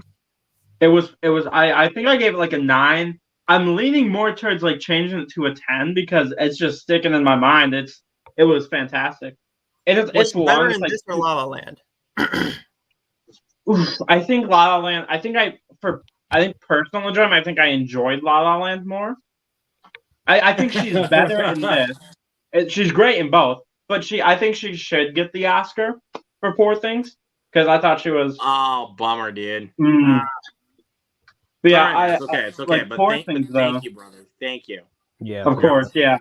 But like I thought Poor Things was fantastic. It's long. I think it's like 2 hours 21 minutes. I want to say I did not feel like a single minute of that runtime throughout. I was so invested.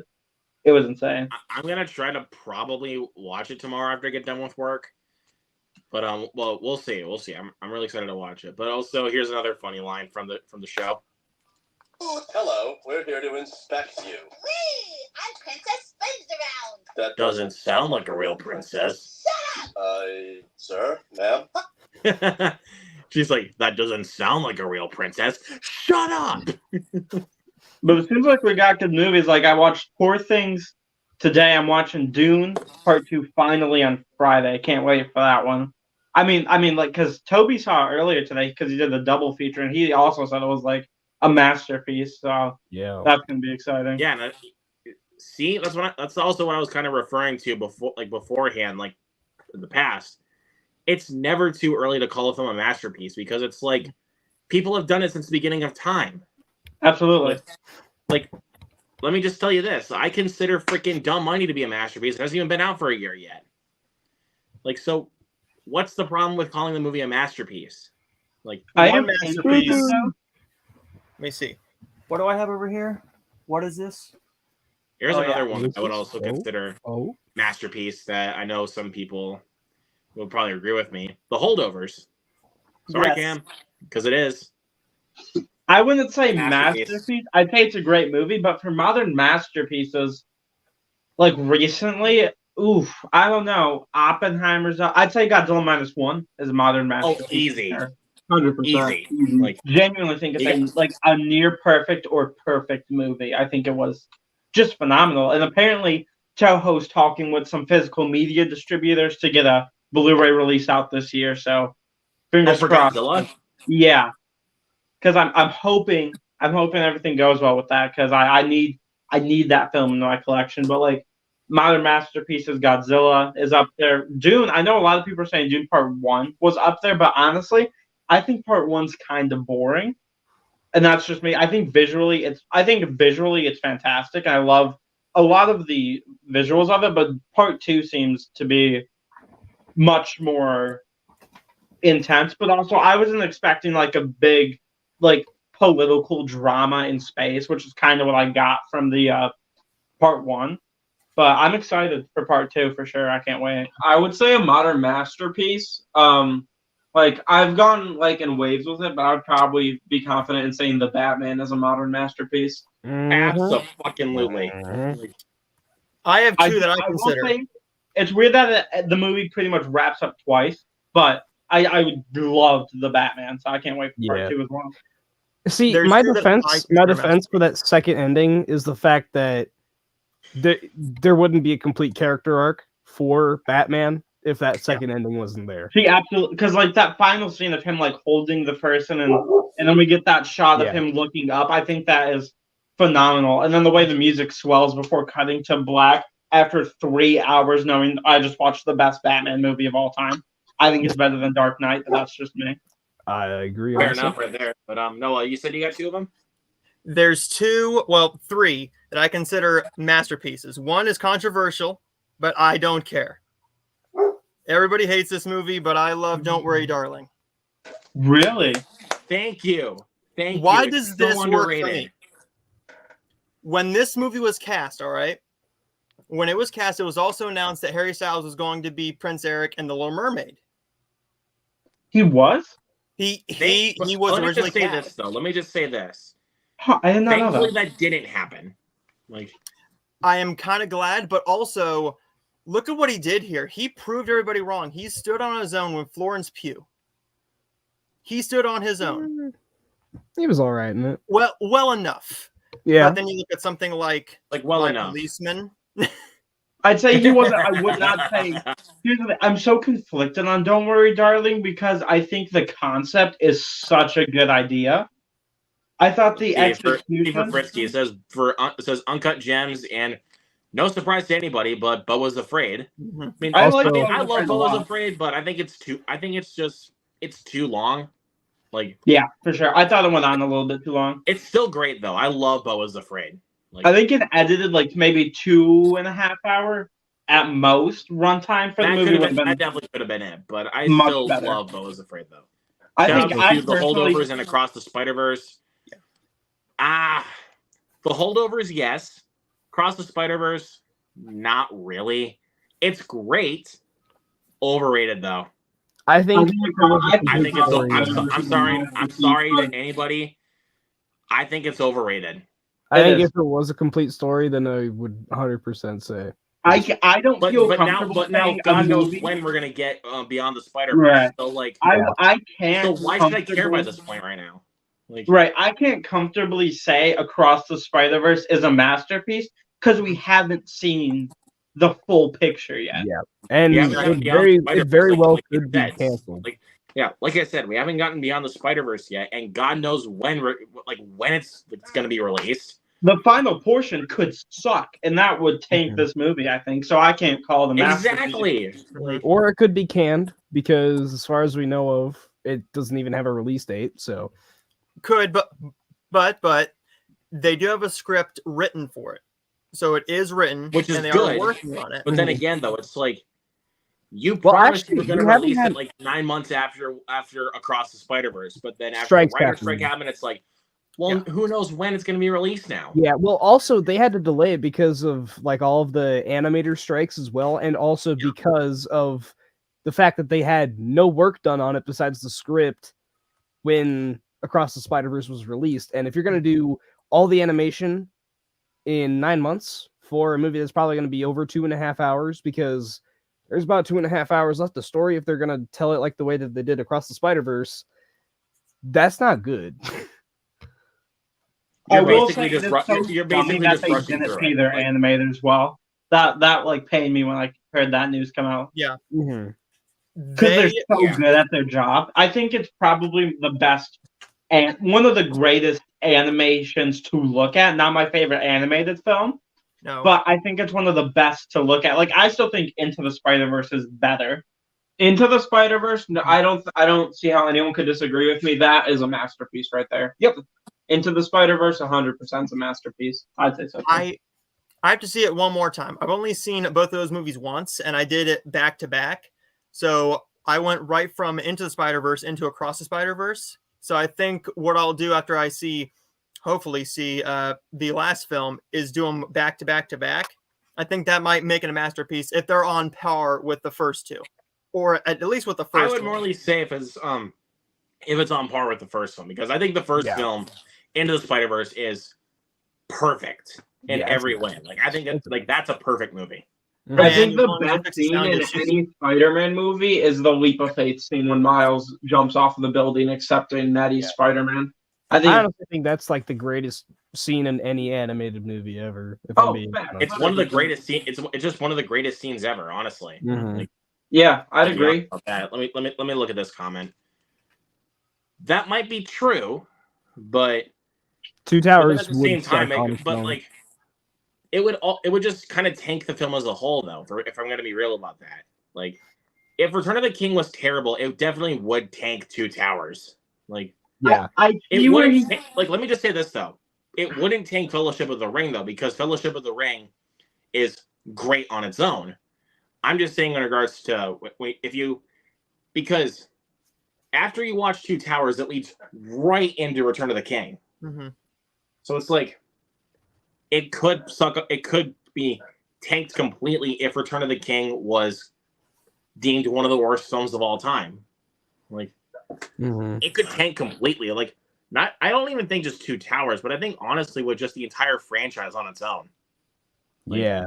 Honestly, I'll say I see where he's coming from with that, but also, I mean, look at us, like the first Star Wars movie. That's a part of a trilogy, but it's so fantastic on its own. Where Spider-Verse just kind of stops, where it doesn't resolve really anything. yeah. With the I mean, movie, it it gets That's to like like the it's part like a of TV show you're so invested in, right. like- It gets and then it ends So on this huge exhilarating. cliffhanger. Like it ends with this huge cliffhanger and then cancels, and you're like, right. where's It's the rest of the story? because Spider-Verse, it gets to that point where stuff is really starting to happen, and then it ends, and then we have to wait for like the first I'd say what's it 2 hours 15 minutes Across the Spider-Verse is something It's like hours, that 20. 1 or 2 hours, yeah. 220. It feels like the first hour of the movie is like the first hour and a half is really just set up, and then they introduced like all of the Miguel stuff and all the working components and that. Yeah. And then they keep going, and then it just stops, and they're like, "Well, now you have to wait." Like I feel like you could watch A New Hope and you don't need to watch the other two to enjoy the movie. Yeah, I Yeah, agree. yeah. But please do. Don't stop at just New Hope. I have not seen Return of the Jedi yet. I've seen the first two because I've been working through the trilogy. But I think like the first two are like near perfect movies. I think A New Hope and Empire are like some of the greatest sci-fi films I've ever watched. Return is definitely the weakest of the three. I've It does heard that, have a yeah. Great But it's still lightsaber good. battle. Like but you can't deny that though. It's still good. It's got the greatest great. it's got the greatest space battle of all time, I'd say. And it also do has one of my disagree, though. favorite finales, like in regards to not just Star Wars but ever. Best ending score to a movie ever. Like I'd say. I'm not gonna spoil it, but because like oh my god, it got me. But I'm just But I gonna will say say this one- though. One of my favorite fight scenes in like any movie ever is Luke Skywalker versus Darth Vader at the end of Empire. Hell yeah. I think that fight is so good. Even knowing the plot twist, like about him being his father, it still hit, which I wasn't expecting it to. Knowing it existed, it hit in the context of the movie so much better. Absolutely. But I was gonna get back to Noah here because he had a couple other ones Yeah. Yeah. for modern day masterpieces. This is one I don't know if everybody's seen yet. I went to go and see this in theaters by myself in 2012, 13. Lincoln. Oh, I have not seen it. Horrific film. Terrific film, 2.5 hours. It's all talking. It is all talking. There's very little But here's fighting. the thing about like all the talking, you're invested Mhm. because it's you know who. Steven I Spielberg. feel that same way about Oppenheimer. It's just guys in suits talking for 3 hours, but it's very immersive and well written dialogue that you are consistently invested. Yeah, Oppenheimer, there's also not just the probably dialogue. It's never also the way watched. it's not just the dialogue. It's also the way the film is shot that also Mhm. keeps you invested with where the movie's going. Absolutely. It's beautifully shot. Like But then there's a big bomb. Yeah. And well, what happens right after that bomb? I mean, we've all seen it by this point, but the bomb goes kaboom. Yep. But Even what happens seen that after the scene. bomb was just so impactful. You see how it got to him, and that scene when he's given that speech, and he sees everybody just how it sort of affected how it affects everybody the public over there. in some ways. Everybody there with the gas and how he now realizes what he did. He knows he knew he had to do it, but he just didn't know how it was going to affect people the way it did with all the gas and everything. That's phenomenal. But what is so underrated is Emily Blunt's one scene with him where she's just telling him that how do I put it? What she tells him is not what anybody in real life would be able to tell him. Because I don't even think his wife said those exact words to him. That dialogue was so perfectly written that nobody in history could write that better than Nolan. I will That say is that so scene where he's like perfectly giving the presentation to, well, not presentation, but when he's speaking to the crowd in the stadium, probably one of the greatest uses of sound design in cinematic history. It's like That's so Also, I do want to positive say, and invigorating. It was fantastic. Say bye to Patrick, everybody. also He's one of the going scenes on with Kenneth Branagh. Which, by the way, Kenneth Branagh is amazing. Like, the scene when like he gave this really good quote, and I was like, oh, that kind of sends chills. He's like, "You are the man who gave them the power to destroy themselves, and the world is not prepared." I was like, dude, that is so true. Like, man. There's one jump scare that I was not expecting, and it's not the bomb. It's when he's in the room with all those guys, and Emily Blunt sees Florence Pugh having sex with him. Yeah. When I saw that scene, I'm not kidding you, the bomb didn't make anybody jump. Nobody cared. That scene scared everybody in my theater so bad. That's great sound design. That stadium scene, that was effortless, but that jump scare with Florence Pugh. I saw that movie with my mom. Sound award. I didn't know there were going to be sex scenes in that movie, and I was like, "Hey, Mom, let's go see this movie. It looks really good." That was fun. Well, I mean, you could have said, "Hey, Mom, let's go see Poor Things." I'm so glad I did not watch that Grandpa. I told my grandpa, "Hey, Grandpa, you want to go see Oppenheimer?" And I also told him, "Hey, Grandpa, you want to go see Poor Things?" Well, I took my grandma to Anyone But You, so. Well, it could have been Showgirls. This man right here saw it in theaters by himself. This man right here, Mr. Mike. Yep. That was not a great choice, honestly, though. Well, I went with my best friend, and it was a packed crowd. So, so it's like, even if you're going with a date or your best friend, it's better to go with friends to see that movie specifically in the theater. Like, I will say, what are your guys' thoughts? Because I've seen, I don't know why on my Twitter specifically, I've seen a lot of people saying it's like weird to like, or not necessarily weird, it's hard to phrase it, but like kind of like disdain towards going to the cinema by yourself. What do you guys think on like that whole thing? Because I love going to the cinema by myself. I do too. I've gone like by myself quite a bit. I mean, but now since I now have since my reunited with my best friend, it's we go together quite often. But then there are times where I just feel like going by myself. Mm-hmm. I have no other choice. I always go by myself, and it makes it so awesome when I get to see something like a Night Swim by myself, or something like that movie. Well, watching it by yourself might make it a little bit better in theaters because it gets it a little bit creepier. But Anyone But You and Madam Web was the same way. Well, I thought I was going to be alone for Madam Web, but then I had two. Well, I guess I'm the lucky one because me and Justin, when we saw Madam Web, we had the entire theater to ourselves. I will say two moments. So I'm not joking you right now. Him and I laughed like hyenas throughout the entire movie, and that was like the best experience ever. Like, two of my favorite moments in the cinema this year is two moments in Night Swim and then Madam Web. In Night Swim, when I forgot her name, but the character of the mom, when she starts researching the pool, and then when she goes into the when she's driving in her car to go find like the mom from the opening scene, I started like laughing at the movie because I couldn't believe they were like doing that trope.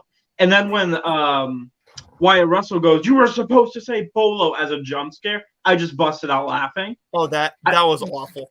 I thought it was the funniest so thing. bad though. Like, I swear. And then in Madam Web, when Madam Web is talking with the one dude when she goes back to the Amazon, and he goes, "Well, like when you take responsibility, great power will come," or whatever. However they butchered that line, I forgot what it was.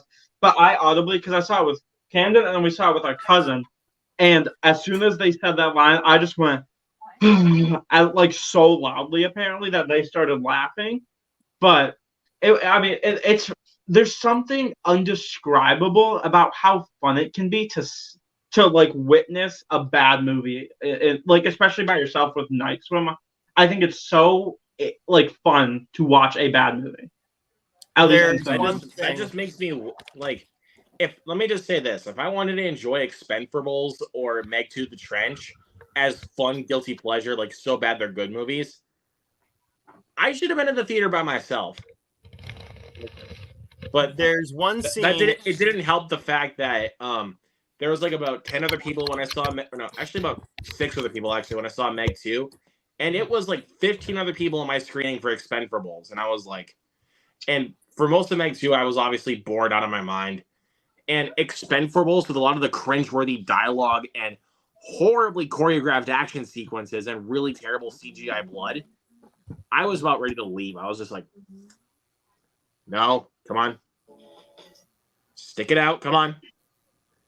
Fuck it. I will say, at Madam Web, the exit sign was looking really nice during that movie. Oh, I was one scene I've never cringed or almost said "what the fuck" so loud in the movie theater. It's the scene where they're at the party and they're trying to guess the name. Yeah. yeah. That's where I was sitting there. I almost got on FaceTime. I'm like, guys. What the shit? I wanted to get on there.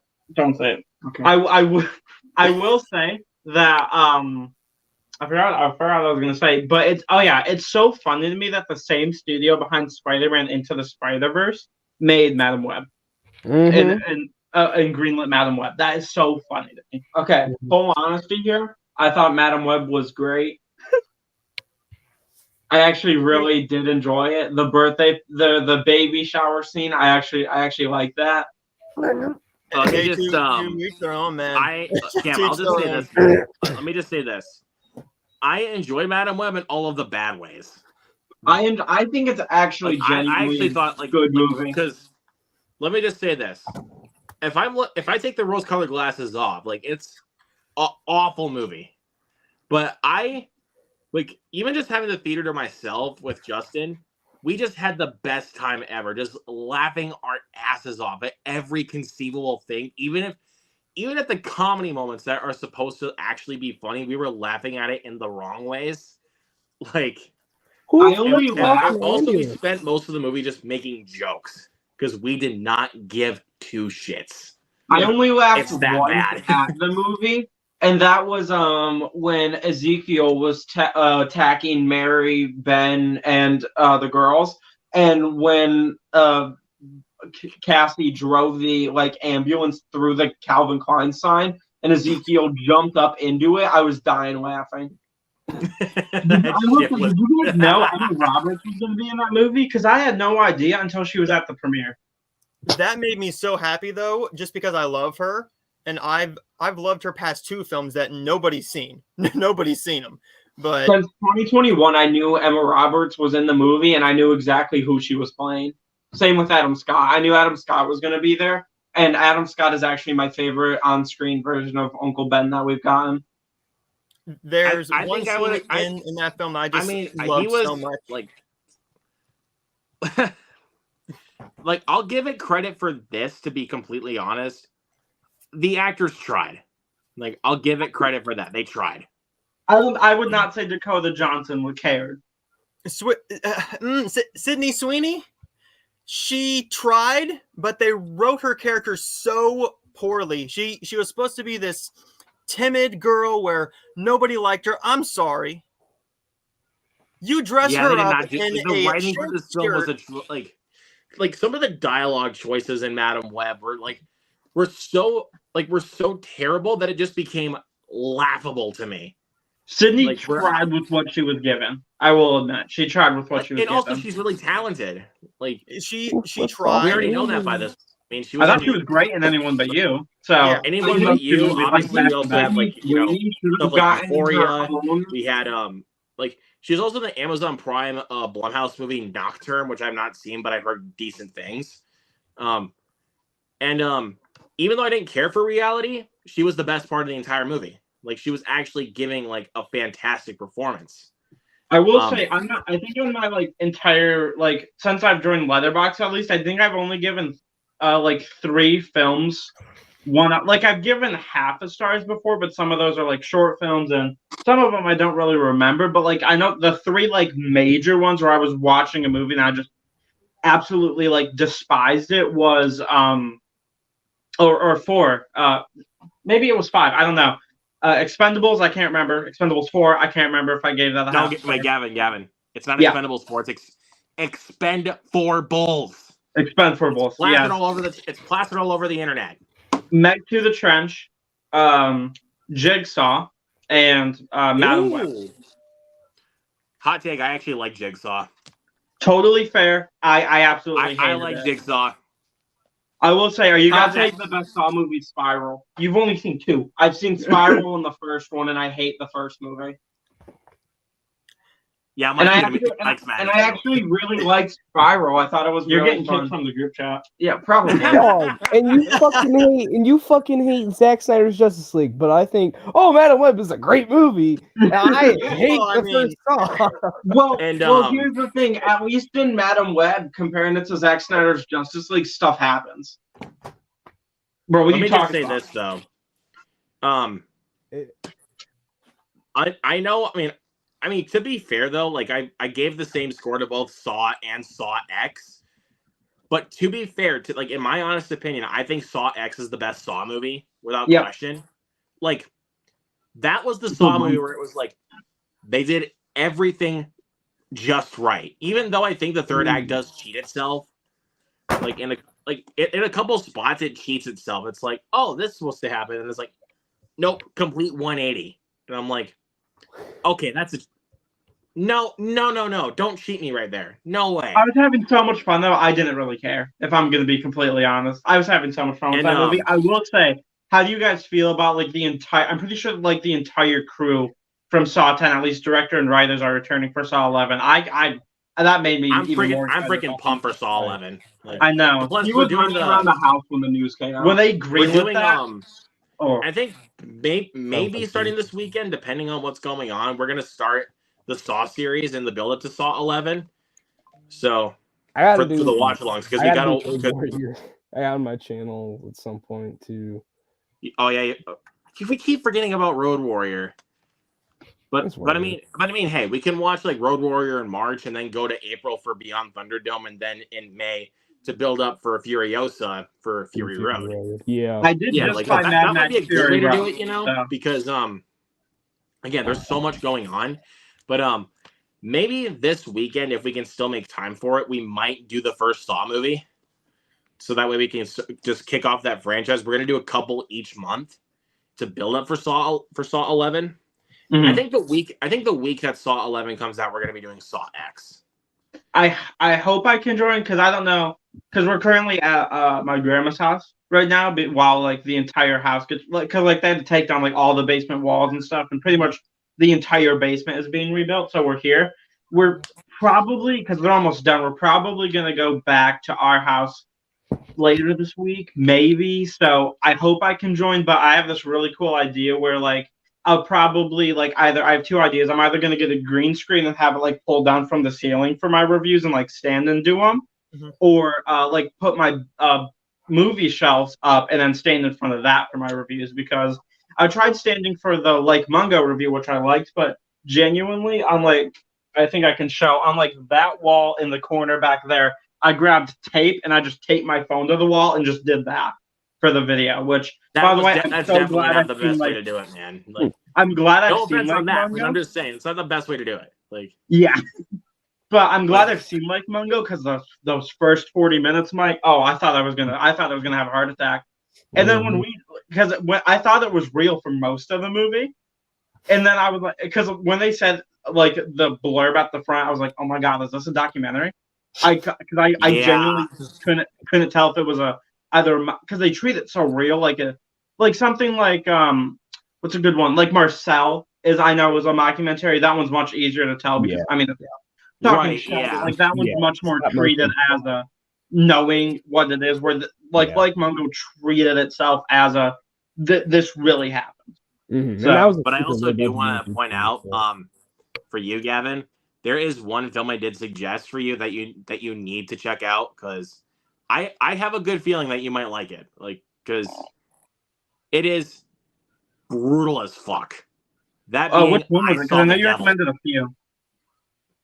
The one that I go to is I Saw the Devil.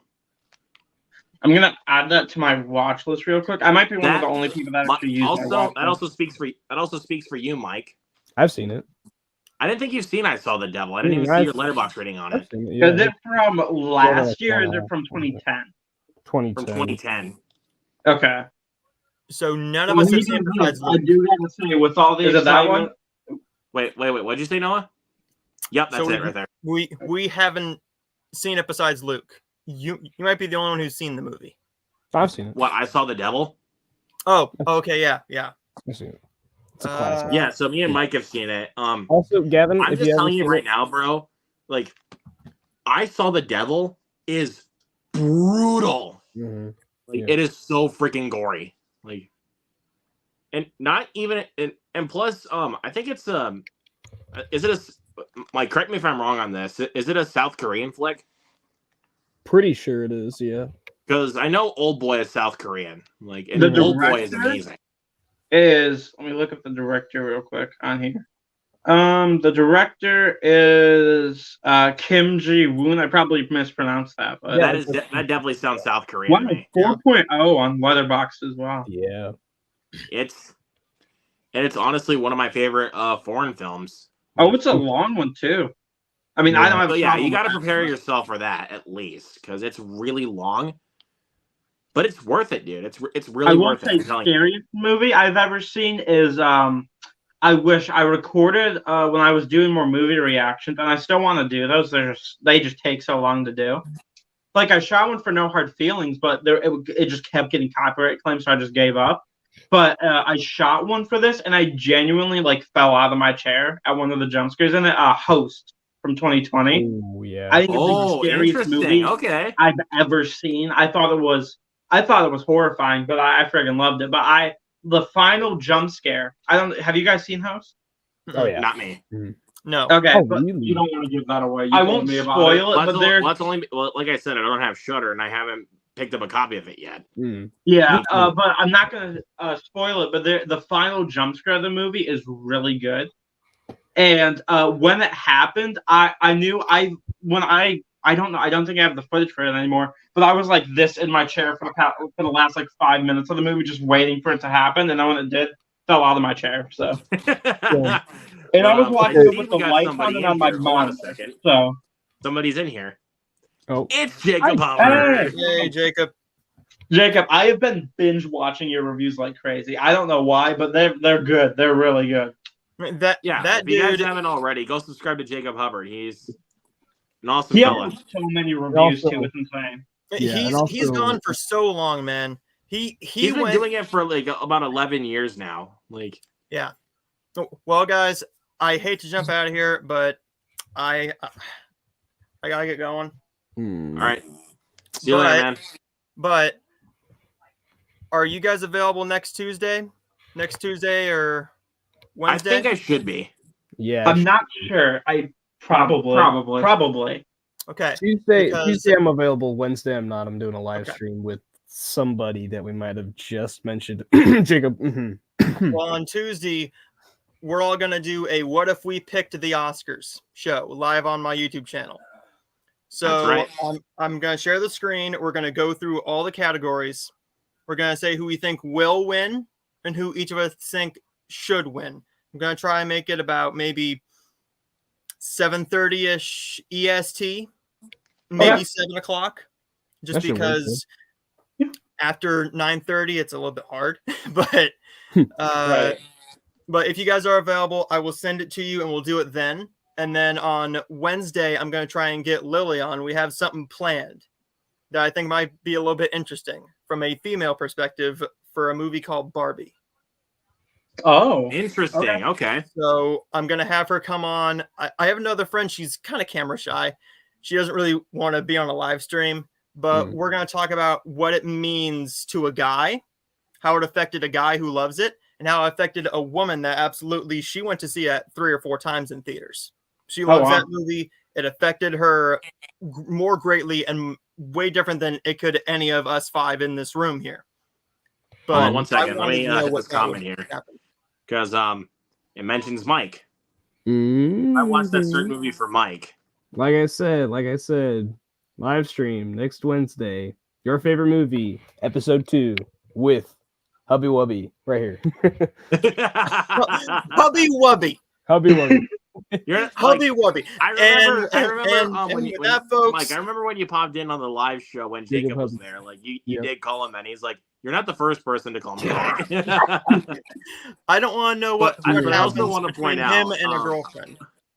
I also do want to point out really quick about one of my favorite episode, like one of my favorite parts on that episode was when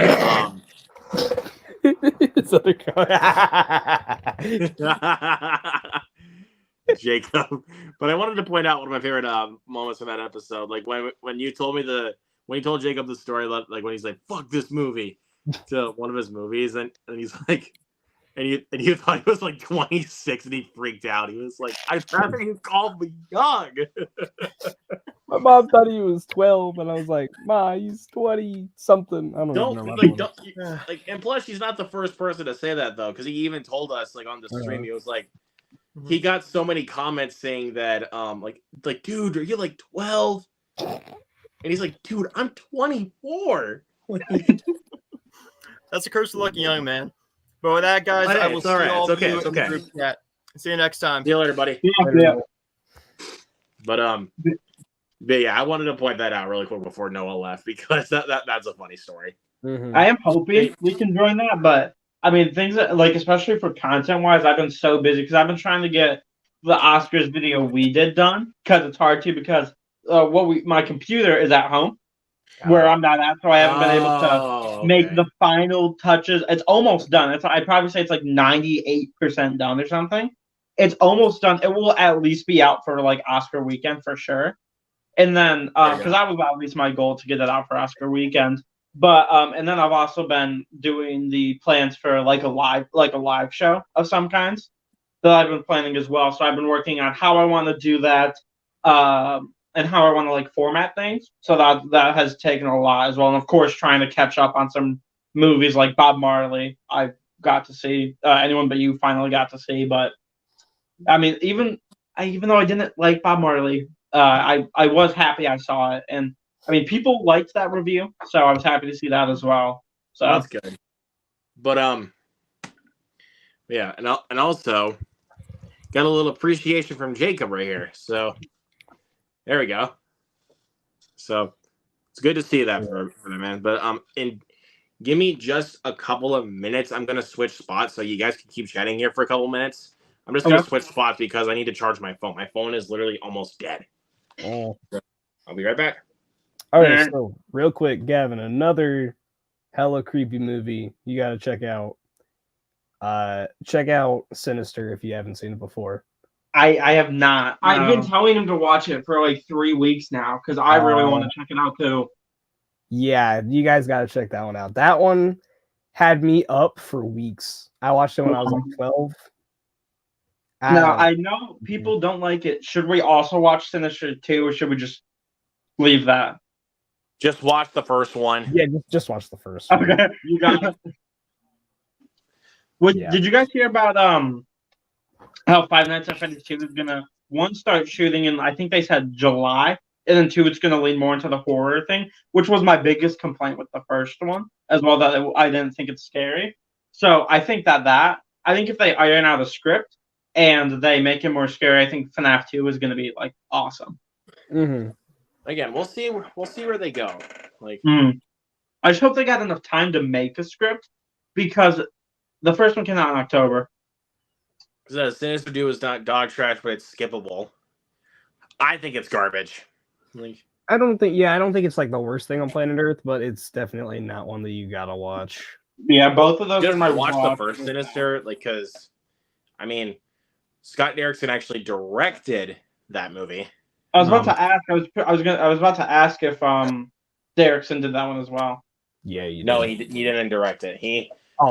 Unfortunately, the big takeaway from that was that he actually helped with a part of the script. So I also will admit, speaking of like Scott Derrickson, because I know he directed at least a segment on, I want to say 85, but I do plan to check out 85. The at least the first VHS movie, and then like the 3 new ones of, what was it, 99, 90, was it 94, and then 85? Yep. 94, 99, 85, yeah. Okay, because I know in March, it's really cool. Walmart's doing a steelbook of all 3 of those, the 85, 94, 99. So I'll probably pick those up, because I know 85 got added to Blu-ray today, but I'm going to wait for the steelbook. But I haven't been able to watch them because I don't have Shudder. I plan to get it soon, though, but I mean...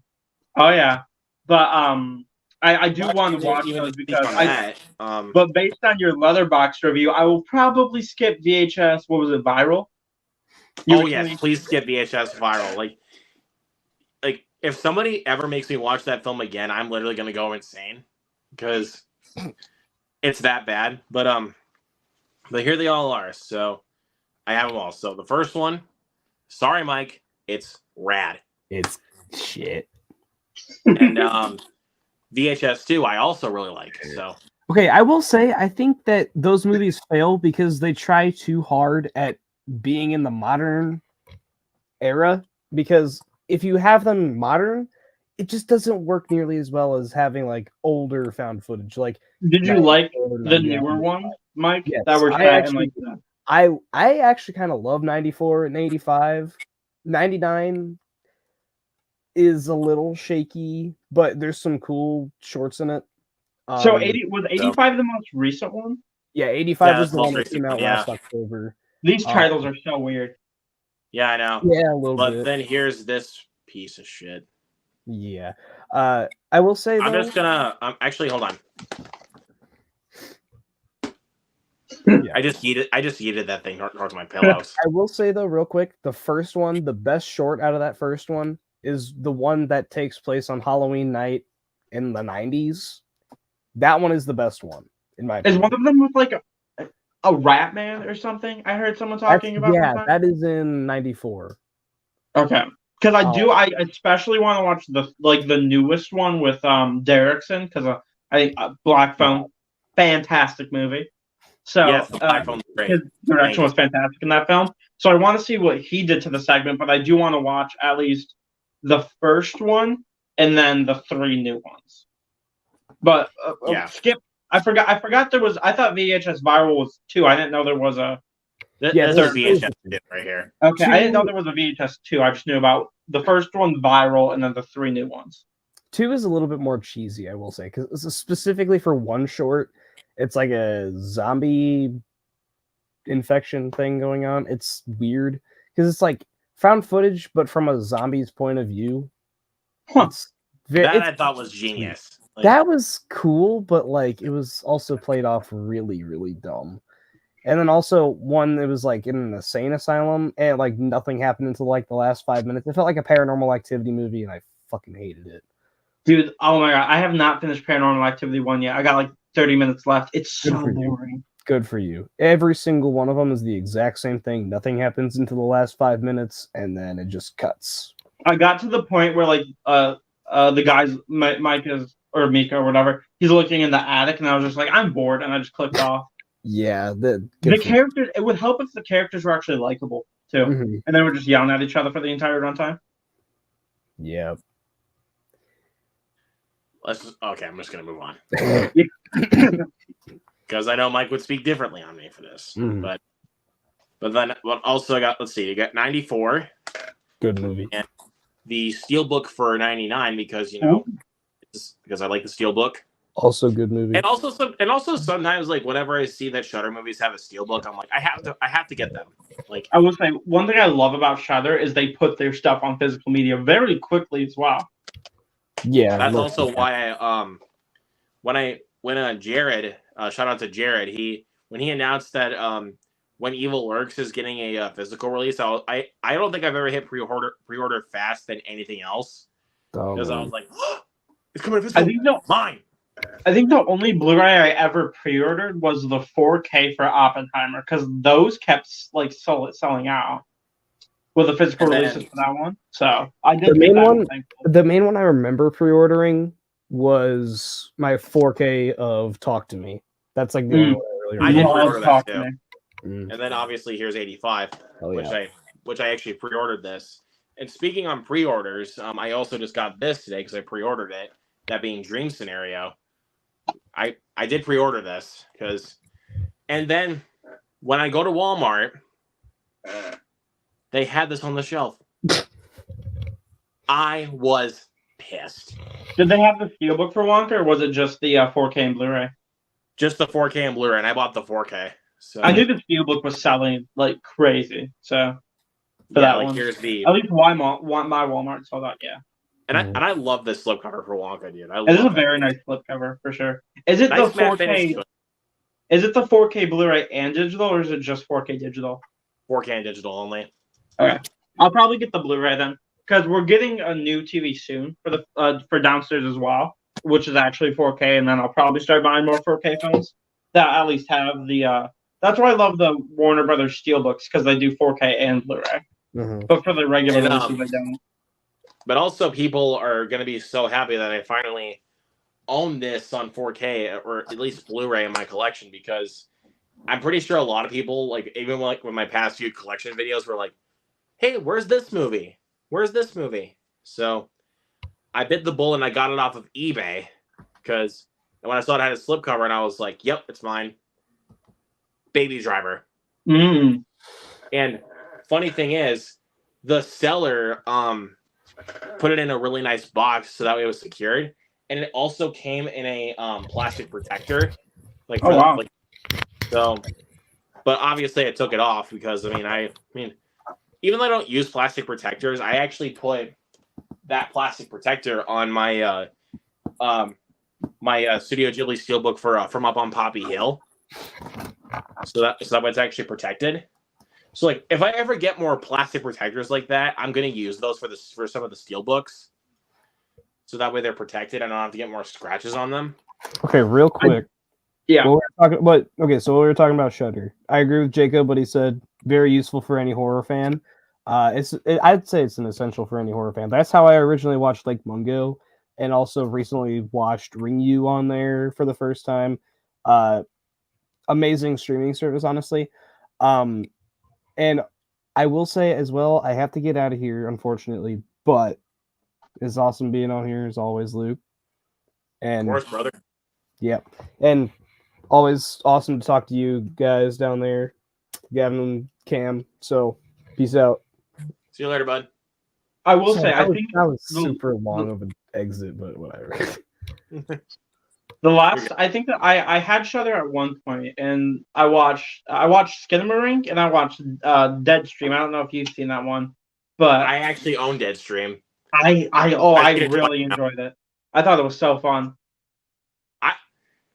Like, when it comes to horror movies that I want to recommend to people, I always recommend Deadstream because it's such a unique kind of found footage film. Even though it borrows a lot of things from Spree. If you guys have seen Spree with Joe Keery, yeah, really enjoy that one as well.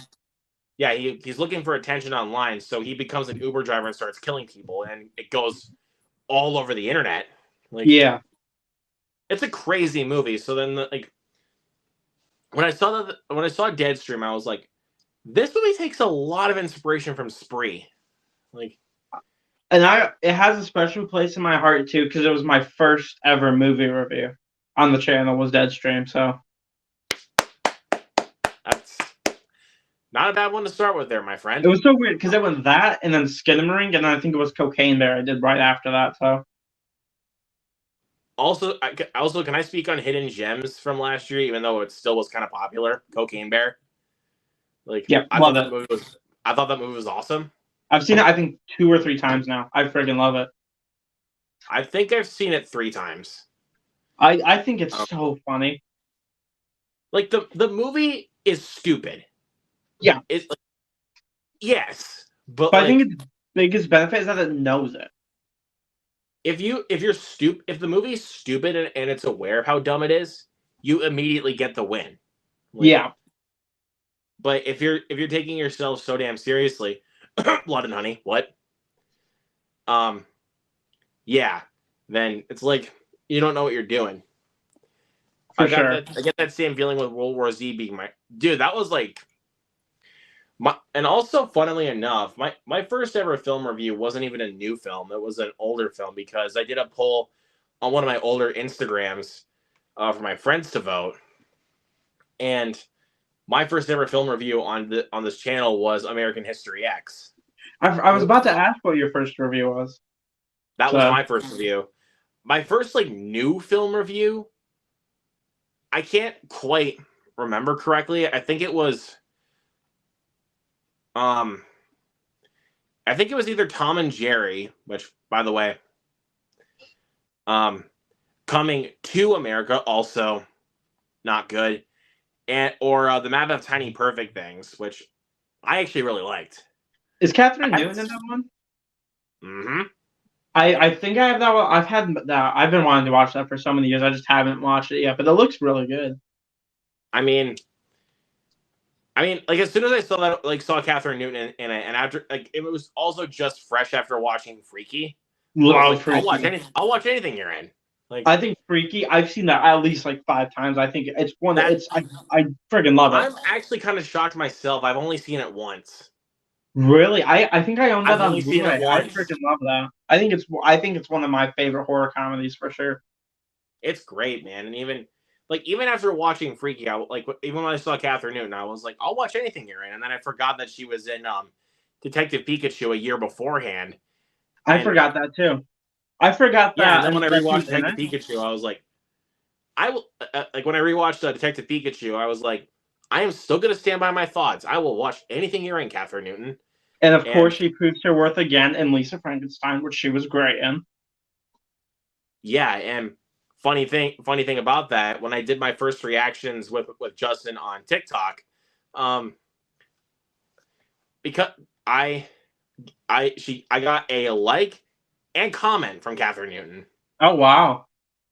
And I was actually genuinely surprised. Like, I was like, okay. Like, I mean, obviously I didn't think it like that, obviously. Like, I was actually genuinely happy when I found out that she liked and commented on my video. It's awesome when like a creative who like you love watching their stuff and they reply to you, and it's an unforgettable thing for sure. It's so much fun. Yeah, and it's like, it's like whenever you get that kind of response from people, it's like, or even like from actors or something like that, it's like, God, like, it's like the greatest thing to ever happen to you. Like, you feel like you're actually getting like recognition from people. It's such like a sweet thing. Like one of my favorite things is when I get like comments on, like, one of my favorite comments was I did a review for This Is Me Now, a love story. And like one thing, like it just brightens my day seeing like comments on videos. Like one of them was like, "You are so entertaining. I enjoyed watching your review," and I've never seen them on my page before. So stuff like that is just, it's like the best part about doing YouTube, I think, is seeing people respond. Absolutely. And funny thing also with that, when I did post another thing for Lisa Frankenstein on Instagram, I got a view on my story from Zelda Williams. Wow. And I was like, how does this keep happening? Like, how long have you been doing YouTube? YouTube Obviously, for? like, I know I mentioned her, obviously, because I'm that nice of a guy. Like, yeah, I always like, I don't just do that just to get the recognition. You know, yeah. I don't do that just to get recognition. I do that to support them. Yeah, I like don't necessarily do it on Instagram, but I do it on Twitter for sure. I'll like tag the either like cast or the like the coolest thing was even though Mike Disdain hates the movie, still my favorite I've seen this year, Founders Day. I tagged Eric Bloomquist, who directed the film, and then Mainframe Pictures, who produced the film, and in my little like blurb thing that I do. And he liked, commented, and reposted the tweet. And then Mainframe Pictures liked and reposted the tweet. So that was so cool. But yeah, again, I don't know if you heard me, but how long have you been doing YouTube for? I've been doing YouTube for about 3 years. Well, yeah, I'm on a year and a couple months. I started in December 2022. I know your year anniversary just came. Yeah, my first video came out a year ago yesterday. I think it was definitely in January for me, like back in 2021. That was when I started YouTube. Like, I honestly didn't even think I would even get this far with my YouTube career, because 3 years in, dude, and I'm doing pretty well. Like, I've for sure been getting new content creators on the channel, and I've enjoyed doing it. Like, and there's something that's so like awesome to think about, that you post your thoughts on movies and people want to hear what you think of a new release. Exactly. It's not so cool. But then also at the same time, some people just want to just type in comments just to be like, "Hey, you're stupid for liking this movie," and I'm like, "Bitch, do you not know what an opinion is?" Like, Yep. let me give you an example. Like, I think you know this because you did see because I know you did leave a comment on my review for Insidious: The Red Door. I gave a couple suggestions for movies that they should see rather than The Red Door because I hated the movie. Absolutely, And then- totally fair. Not for everybody. Like, I was giving them suggestions. I wasn't trying to like demean people. I was just giving a suggestion for a better movie because there were better movies out by that time to go see than Right. Insidious: The Red Door. Like Dial of Destiny was out by that point. There was The Flash. There was No Hard Feelings. I didn't see No Hard Feelings by then, but I got to see it during that weekend. But Spider-Verse was, I think, still out that time too. Spider-Man there was Spider-Man. Spider-Verse. There was Rise of the Beasts. There was Elemental. So Which I guess it's a hot take to say. I enjoyed Dial of Destiny, and he just had a Transformers. Yes, I enjoyed both of those. well, Transformers isn't really a hot take though because it got mixed reviews at best. Right. But- I'm surprised to see the bad reception for Indiana Jones. I haven't seen the other ones. I still plan to at least watch Raiders, but I liked it. I liked Dial of Destiny. I didn't think it was honestly that bad. And plus for the green screen and CGI, like heavy uses in Dial of Destiny, I gave that a pass because do you think that Harrison Ford's gonna be able to pull off all of that stunt work in his 80s? People were mad that he's so old that like I wasn't bothered by it. Yeah, so it's like I don't get the point with that. But I was gonna say I got a comment from somebody. Maybe it was you. Just kidding, it wasn't you. That said, I love you, but you get a downvote, sir. I would never see Elemental over this. I was like, excuse me? It's a fucking suggestion, man. And then on my TikTok for Night Swim, when I posted like my little quick verdict of Night Swim. Yeah. Somebody said that I should watch it again, and I was like, hell no. Do you think I'm gonna put myself through torture again and just be twice as bored? I will say a part of me Even with wants a to packed go with crowd. the head. I saw that movie in a packed theater. And I was bored out of my mind. There were a lot of old people in my screening for some reason. I don't know why. I'll just say this though. I did tell you this when we did the review together.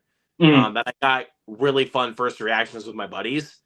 Because I got to reunite with some of my friends from high school when I saw Night Swim.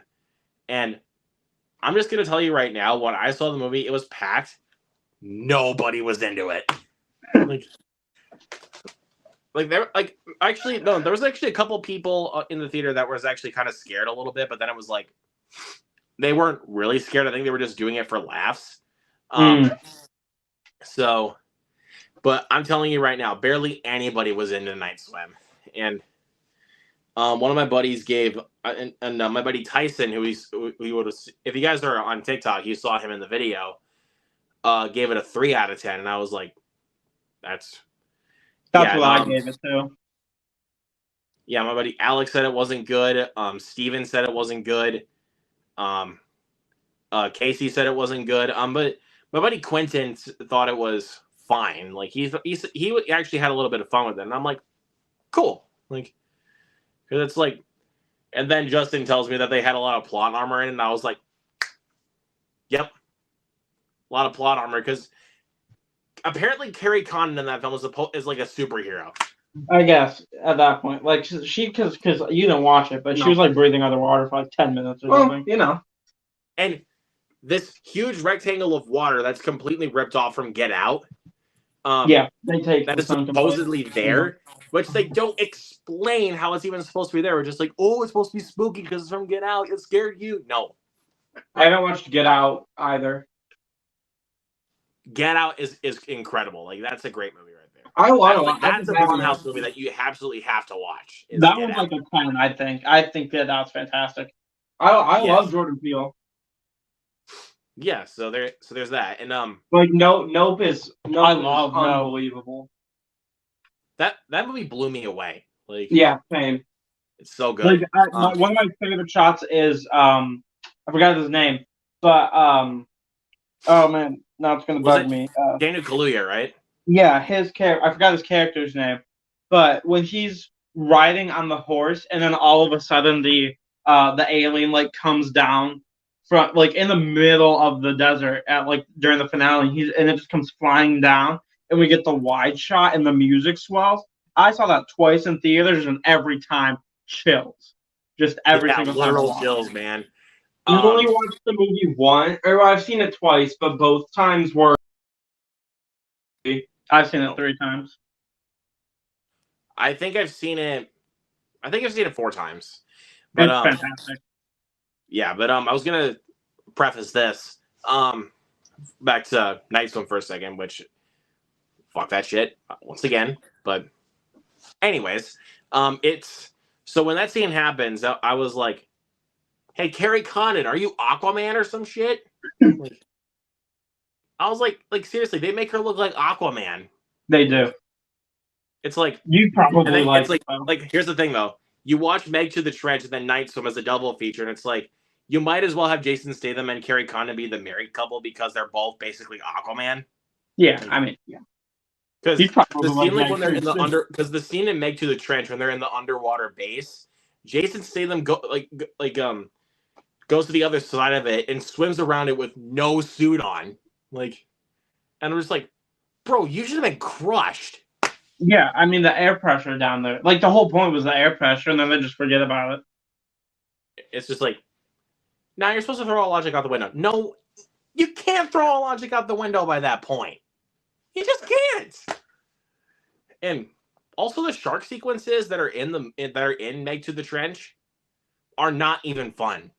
I did just buy the movie, by the way, because I own the first one. So I was like, oh, I'll get it for the I collection, literally but- funnily enough, I actually did the same thing when it came out. I bought it because I had the first movie. Mhm. But Only reason I bought it, really. And I like the art. I think the slipcover is kind of nice too. which one did you buy, the Blu-ray or 4K? The Blu-ray. I thought about getting the 4K, but I was like, I'll just get the Blu-ray for now. I got the 4K of it because I actually like the slipcover better. The slipcover is very nice on the 4K, though. I was just kind of moving it like this a lot, just looking at the shimmer of it. I thought I think the slipcovers for both prints of the film are nice. Yeah, for that one at least. But like the shark sequences in the film are not even fun. You want to know why? They're given in the trailer. Every single one is in the trailer. Every single one of them is given in the trailer, and I'm not. And if you watch the trailer, you would know why. Even the scene that I actually kind of liked in the trailer when Jason Statham was running away from the shark on the bridge.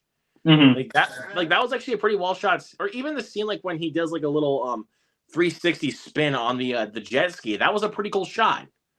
It also has the greatest title card in cinematic history. Wait, what? It also has the greatest title card in cinematic history.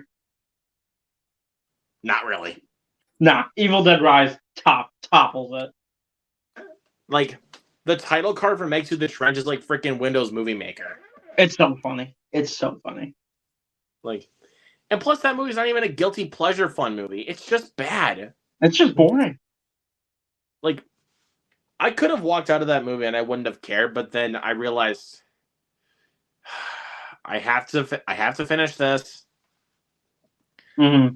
But I cannot tell you how many times I wanted to leave that theater when I was watching it. Like, so like even by that point, people would be like, "That should be your worst film of the year." No, my worst film of the year would usually be a film that pisses me off more. Like, for sure. Like my 2 least favorite films of last year were Exorcist Believer and Freelance because they pissed me off. Like, I forgot what my last of the year was. It might have been. I think it might have been Peter Pan and Wendy. Which I don't blame you for. That's fine. Winnie the Pooh. So yeah. But I was going to say with Freelance, you want to know what the basic message of that movie is? Hey, dictatorships, maybe they're not so bad, right? Is that the one with John Cena? John Cena? Yeah, my mom actually just watched that because we went to Hawaii, and so she watched that on a plane ride because it was one of the free movies included, and she thought it was fine. It was just like a basic action movie to her. She just watched it. But to here's pass the time. here's the dumb thing. Here's one of the dumbest things about that movie is Alison Brie's character. She's a journalist, and she doesn't even get to do anything badass. She doesn't even get to fight anybody. So anytime any big action sequence happens, she pulls out her phone, opens up her live stream, and films it. I'm not kidding you. That is her character. Like, she does nothing in the film like that's even badass. Like, all she does in the film is being rescued and filming the action scenes. I'm like, are you just what was your purpose? And plus, John Cena wasn't even good at the movie either, which is frustrating to me because he's been doing well with his career, but then we get a film like this. Mm-hmm. But I don't think I'm gonna get a worse. If I get a worse film this year than Miller's Girl, God help me. Like I thought it was an interesting concept if they execute it well. I didn't end up seeing it though. It didn't play like I think the closest screening to me. I was gonna see it, but the closest like showing was like an hour away. So I was like, I don't care. But also the questionable thing is why make that kind of movie in today's climate? Like that kind of erotic thriller, like where a student tries to seduce her teacher. Why would you make that in today's climate? Oh, I think he froze. Ladies and gentlemen, we are experiencing technical difficulties. Well, he said it.